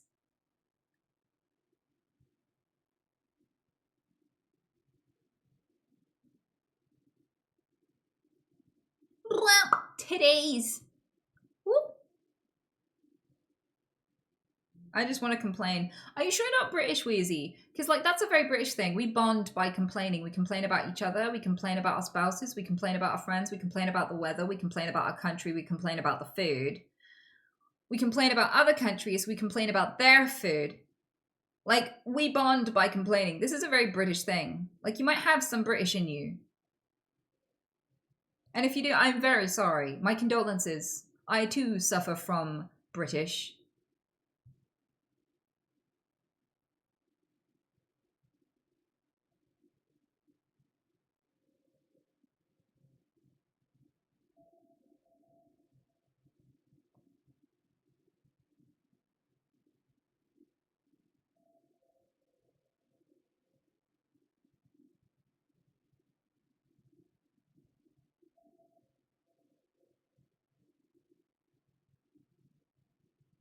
I happen to like you weird island people. Is it weird that I constantly forget that we are an island? Like, it feels like we're not an island, and I don't know why. I don't know if it's just because our beaches are shit, so they don't count. Like, our beaches are awful. Awful. I don't know why they're awful. I can't quite encapsulate what's wrong with them.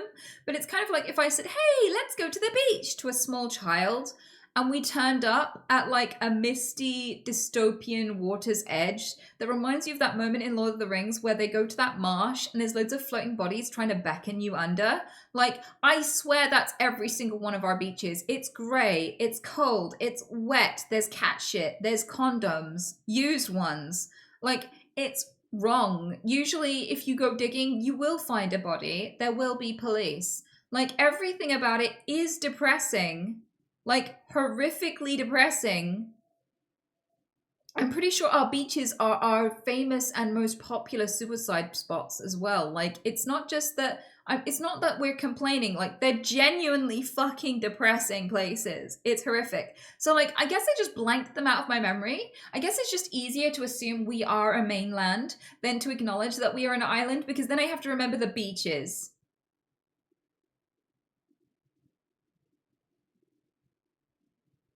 How do you collect sea glass, though? Well, the thing is, I found a tiny little corner where it doesn't seem like a British beach. Like, it's the most atypical British beach. It's deceptively good. To the point where all of my foreign friends who come to visit me come to stay in my town and think, oh, this is amazing. The UK is so amazing. And they don't realize it's not all like that. So they move to the UK and they find somewhere cheap to live. And it's like somewhere ridiculous. and in the Midlands, and that's always grey and shit and bleak.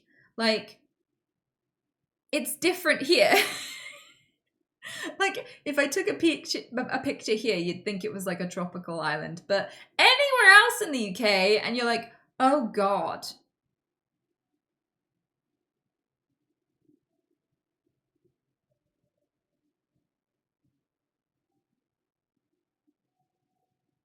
Huh.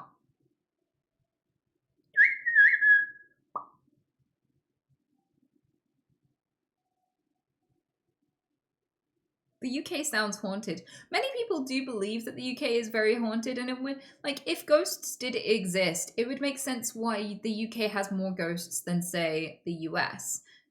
No, actually, no, it really doesn't. I take that all the way back. Holy fuck. No! If anything, America should have more angry ghosts than the UK. I had that so backwards. Holy fuck.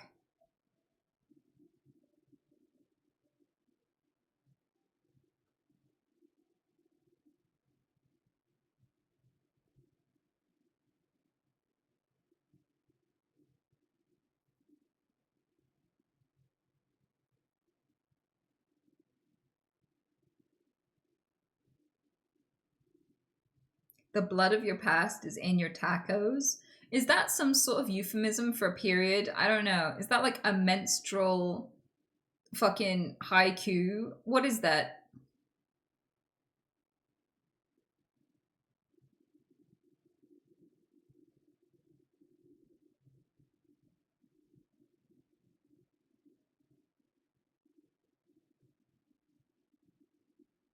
Have you been to Scotland? Unfortunately, yes. Yes, I have actually. Scots are great. They're so fucking hilarious. Don't ever play fucking, what is it, misery poker with a Scottish person. If you ever talk about your trauma, I guarantee you a Scottish person will trump you. Yeah, they will win. The North is harsh, okay? Natural selection is still in full effect up there. Like, the weak just die.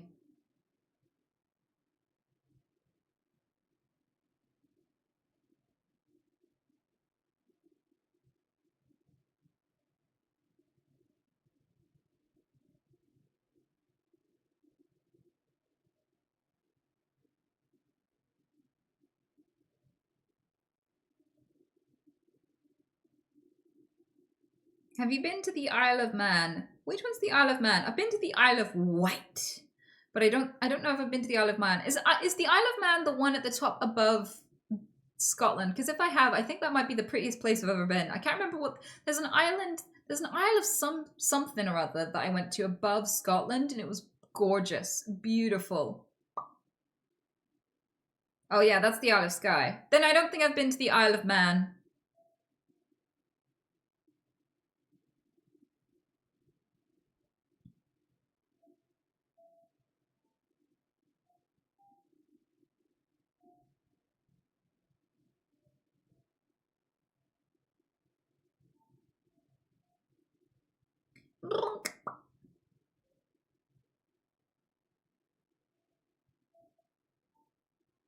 They have a race every year and there are always fatalities. Sounds about right.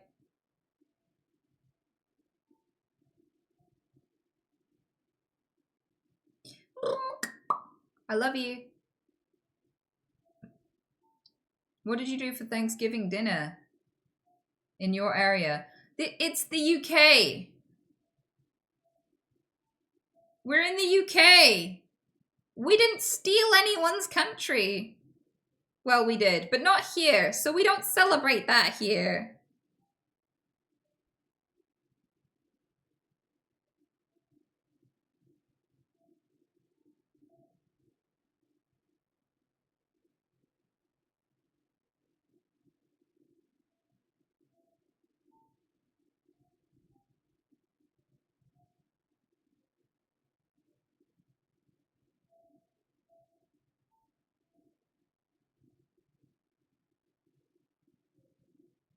But you celebrate Halloween. What? What? What?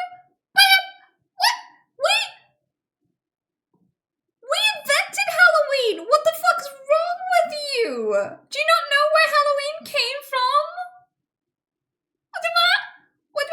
We don't celebrate Thanksgiving because we didn't steal this land from the Native Americans. We do celebrate Halloween because it's an ancient pagan ceremony made by our ancestors.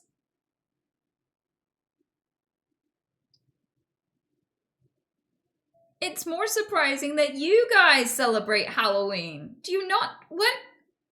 You people are so fucking confusing. You expect me, a British person, to celebrate Thanksgiving, but not Halloween. What?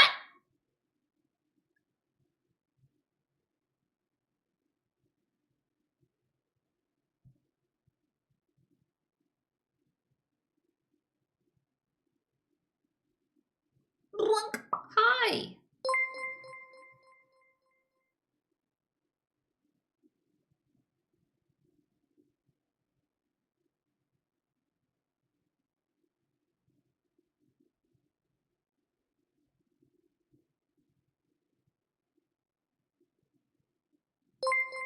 Caleb, thank you so much. And buy one, get one free. Thanks for the prime. I appreciate it. Bruma.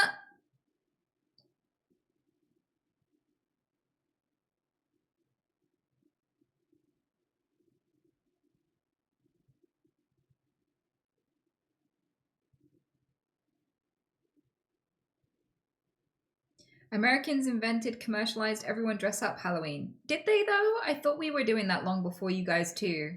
I mean, most pagan ceremonies, you celebrate Christmas as well, and that's a pagan ceremony. I hate to break it to you. Christos, good timing! Thank you so much for the 25 gifties. But yeah, like the video said, like you guys literally put up a pentagram on a tree because of ancient pagans in the UK. Like that is a UK pagan thing. Like people were doing that thousands of years before Christ was even born. And so like when Christianity took over in my country, they just transformed all of the usual ceremonies from drug-addled drunk orgies into Christian holidays. Yeah. So like Christianity and Halloween are pagan. They are ancient pagan, thousands of years old traditions.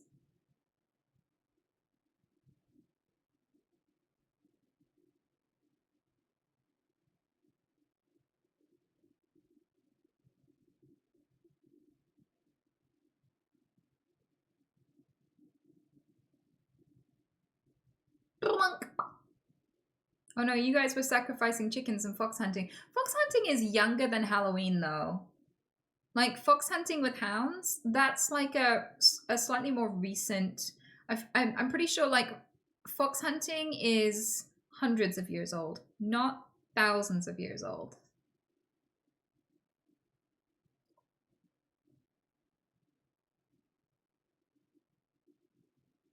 What color?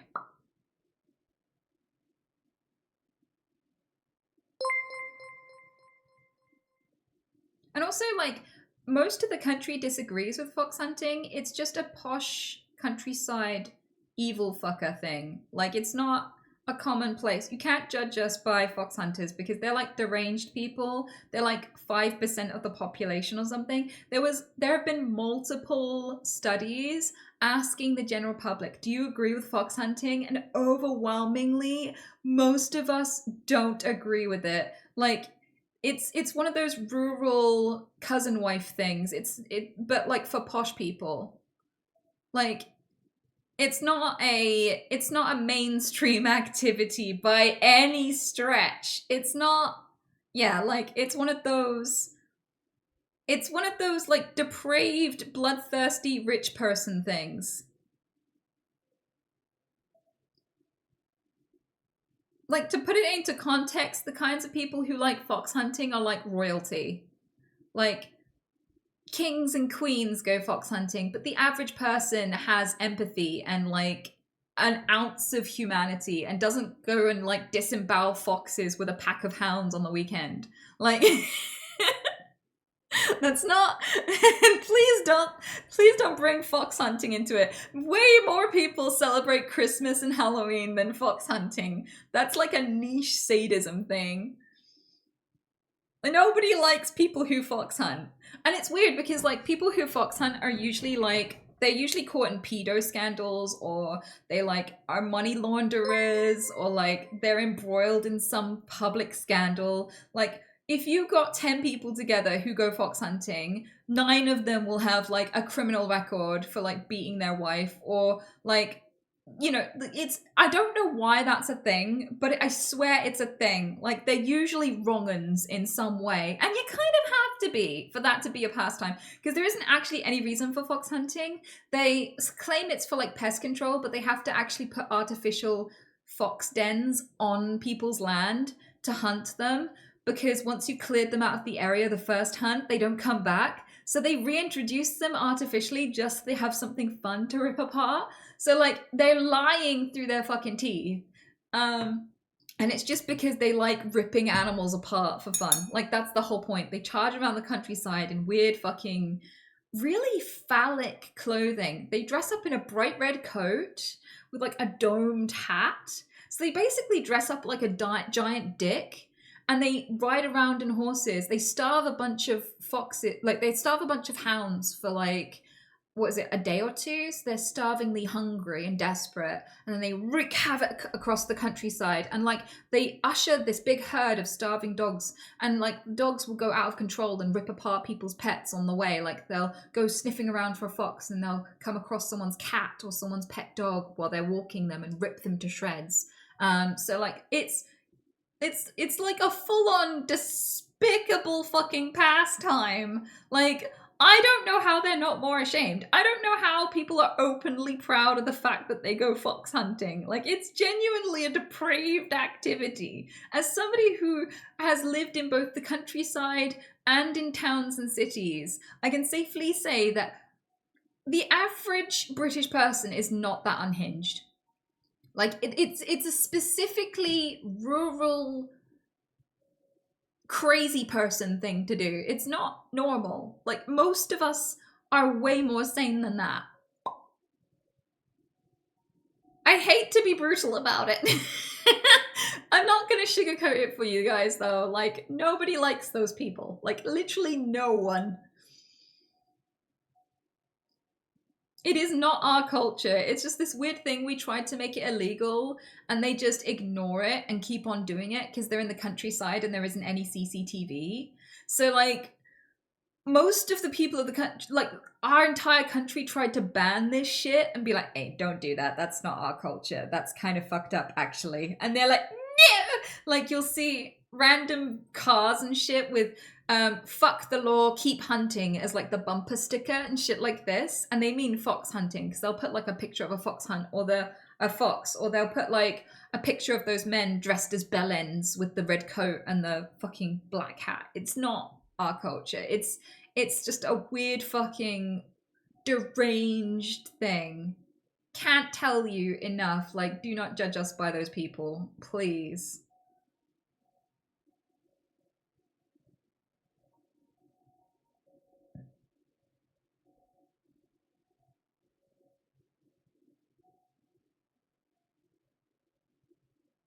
We don't have boar here, Crex. Like, in the UK, we don't have any wild boar. I don't know if we ever did. I don't think wild boar were ever... Were they? I don't think so.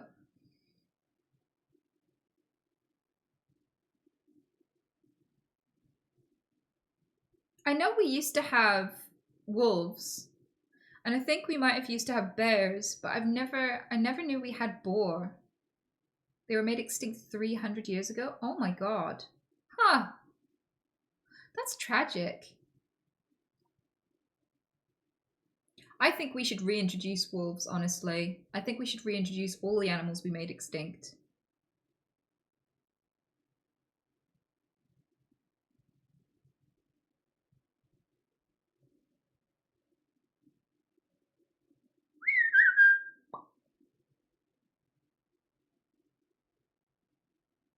Not boars, trust me. No, I would happily reintroduce animals that are a danger. I understand that boars can like full on disembowel you and shit. And I don't care. I still think we should reintroduce them, honestly.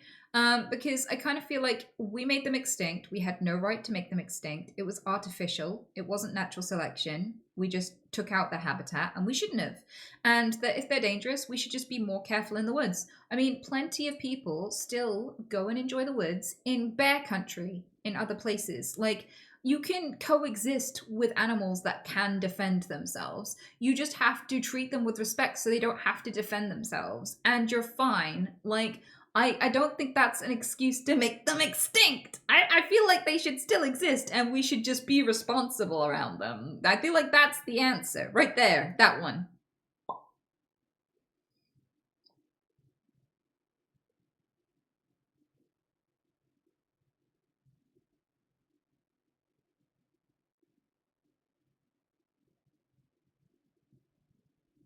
We have lots of boars in Germany and very, very little in the ways of attacks on people. I can believe that, Ganex, because, like, I don't know if I'm stereotyping, and please let me know if this is somehow racist or intolerant, but I kind of feel like a lot of people that I've met from Germany have common fucking sense. Like, I could trust them alone in a room with a fork and a toaster at the same time.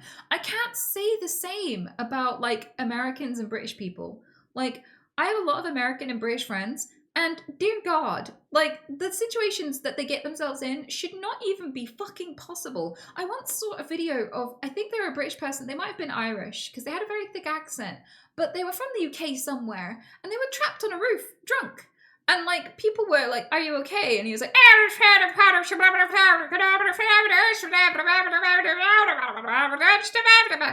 like, all the way through the crazed nonsense, you still couldn't quite figure out how this man got stuck on the roof. I've never seen such a video of a German person. Like, never. I don't know what the difference is. I don't know why. But every German person I've ever met so far, and granted my sample size is limited, I could totally correct this, and maybe you should correct me, but they always seem to leave the world a better place than they found it.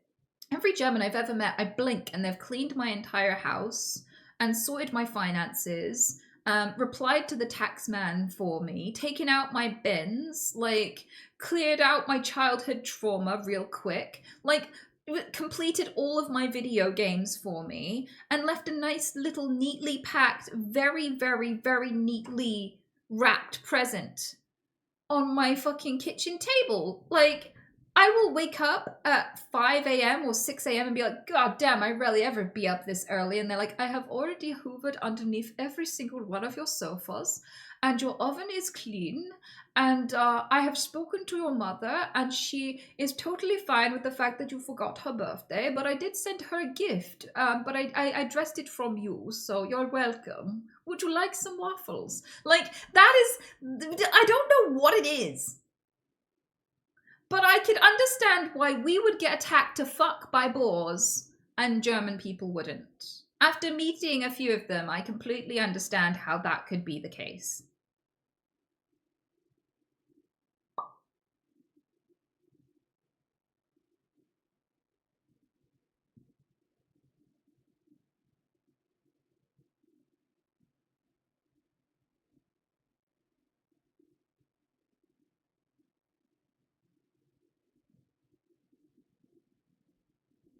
Germans kind of like small talk too, I guess, which is lovely, honestly. Like, I also like that too.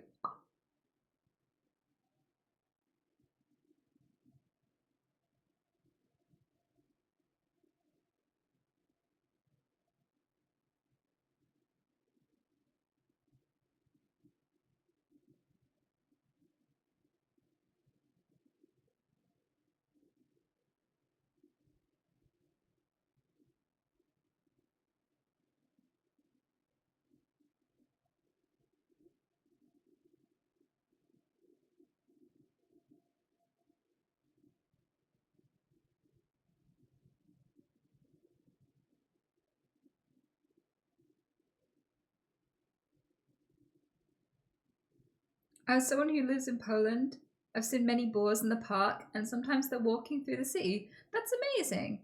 I'd love that. I'd love that. Like, occasionally we get ducks crossing the road, but that's nothing more than that.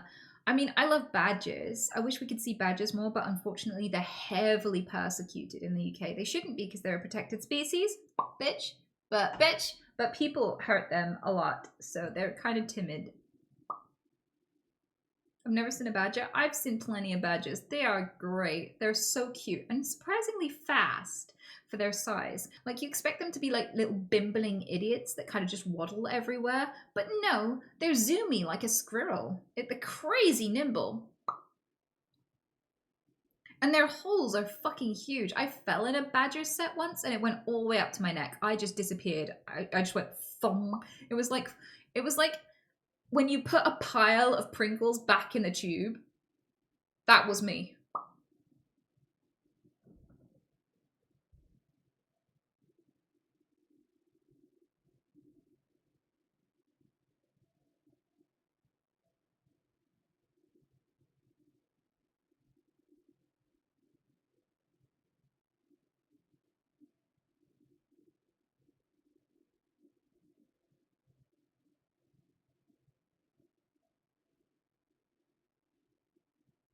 I've seen urban foxes here, but they run at a door opening. See, I don't know. I don't know if I just exude the aura, but every wild animal that I've ever met, I thought that my Tourette's would scare them away, but it turns out most wild animals don't care if you call them a bitch or a slut or offer to fuck their dad.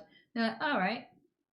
So anyway, I'm just gonna eat this grass. Like, they don't give two shits about any of it. Like, everyone always taught me that if you're really quiet and really still, you'll see like some random animal. Like, whenever people see like a random wild animal, like shh, and I'm like, oh no, like I don't know what it is, but I could literally slap this rabbit around the face with a fish, and he still wouldn't run. Most animals are really fucking chill around me. I don't know why.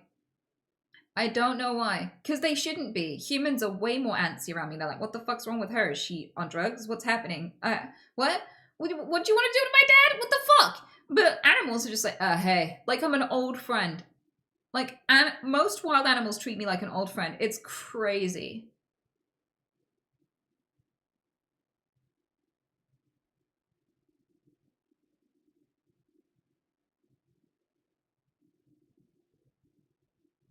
Is it the same with feral animals? Well, pretty much most of the rescue animals I've ever had are feral. When I first started taking in rescues, it was because my mom would take in rescues, and if there was a particularly dangerous or bitey animal, even when I was like 8, 9, 10, she'd be like, that one's your one. And I'd be like, oh, yay. It'd be the one that's like hospitalized 3 people. I'm like, thanks, mom.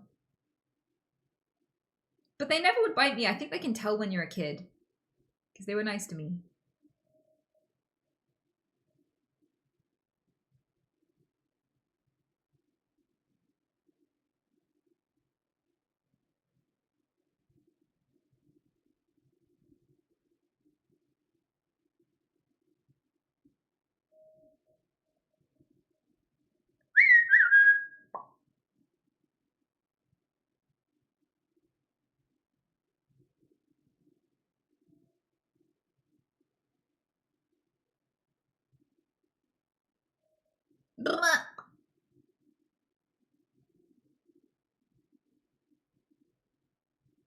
You're the female equivalent of Tarzan.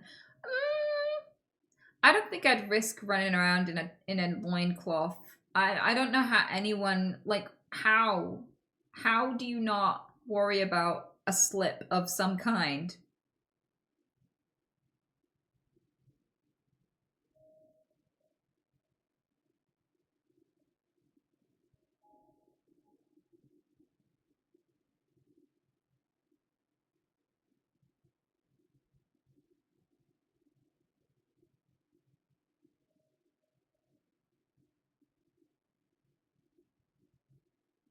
Just live in a society that doesn't shame nudity. Oh yeah, those are all doing great. I'm sure nobody's stealing their lands or anything. Easy peasy. What a chill life.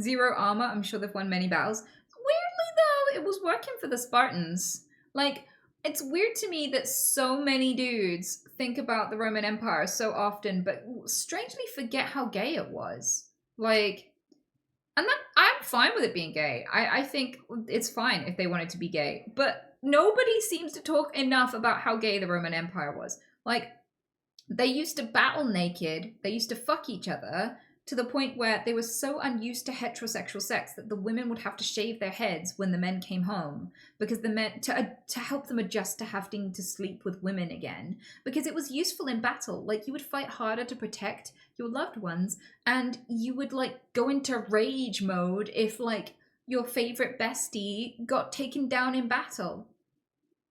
So like, it was useful to love one another in the ancient Roman armies. Yeah, they were all doing the do. I'm pretty sure there's an ancient trench with 2 male Roman soldiers buried in an embrace. And for years they thought it was a man and a woman because they were buried cuddling and kissing each other. And it turns out it's 2 dudes. Like, they had I think they had a trans emperor, and they had multiple emperors who were either bisexual or openly gay.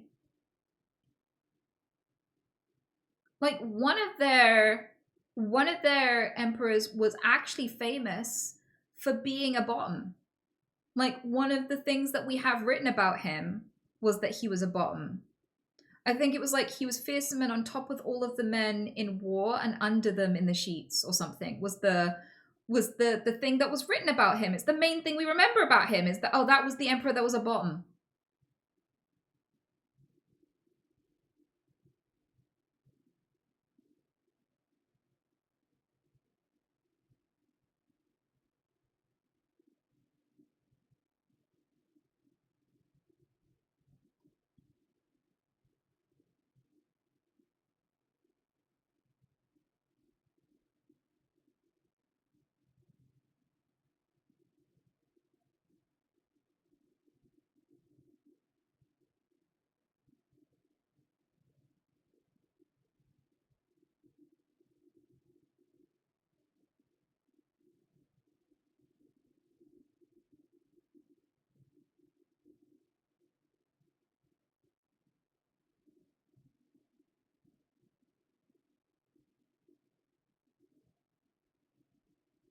But it's weird that like we give them so much praise and we remember them, but conveniently forget so much about them.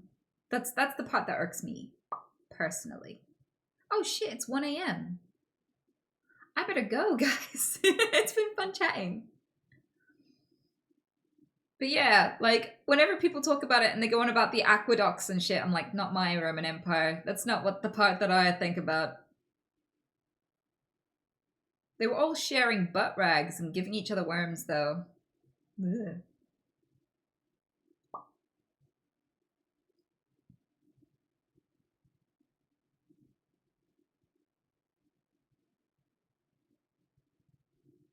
The most gayest thing you could do. I think I don't know about that. I have plenty of gay friends, and I that's not on the to-do list usually for them. I think I don't know who you've been talking to. Oh my god. But on another note, now that we've covered Roman butt worms, let's go raid somebody. Let's go give someone a surprise. You have to, when you hop in, you have to be like, surprise!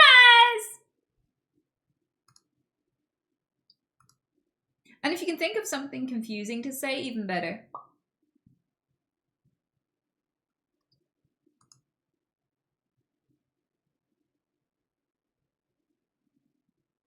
Let's go with...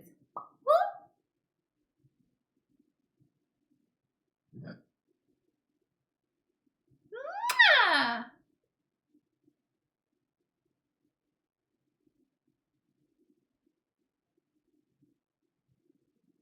Let's go with...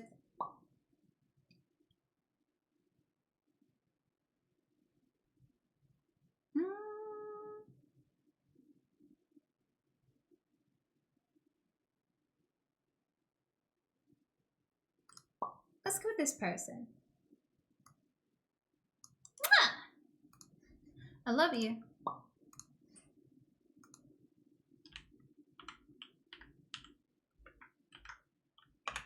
There we go.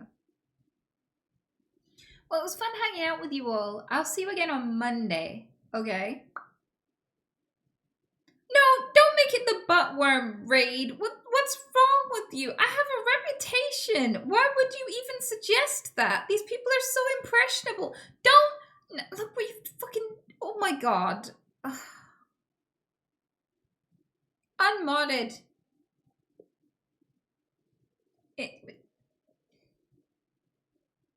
It's done. Don't you even fucking dare. Don't you dare. No. Carino, why the fuck? What?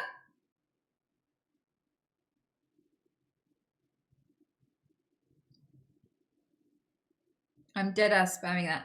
What? Why are the mods the worst for this? What do you want? You're meant to be keeping the fucking peace.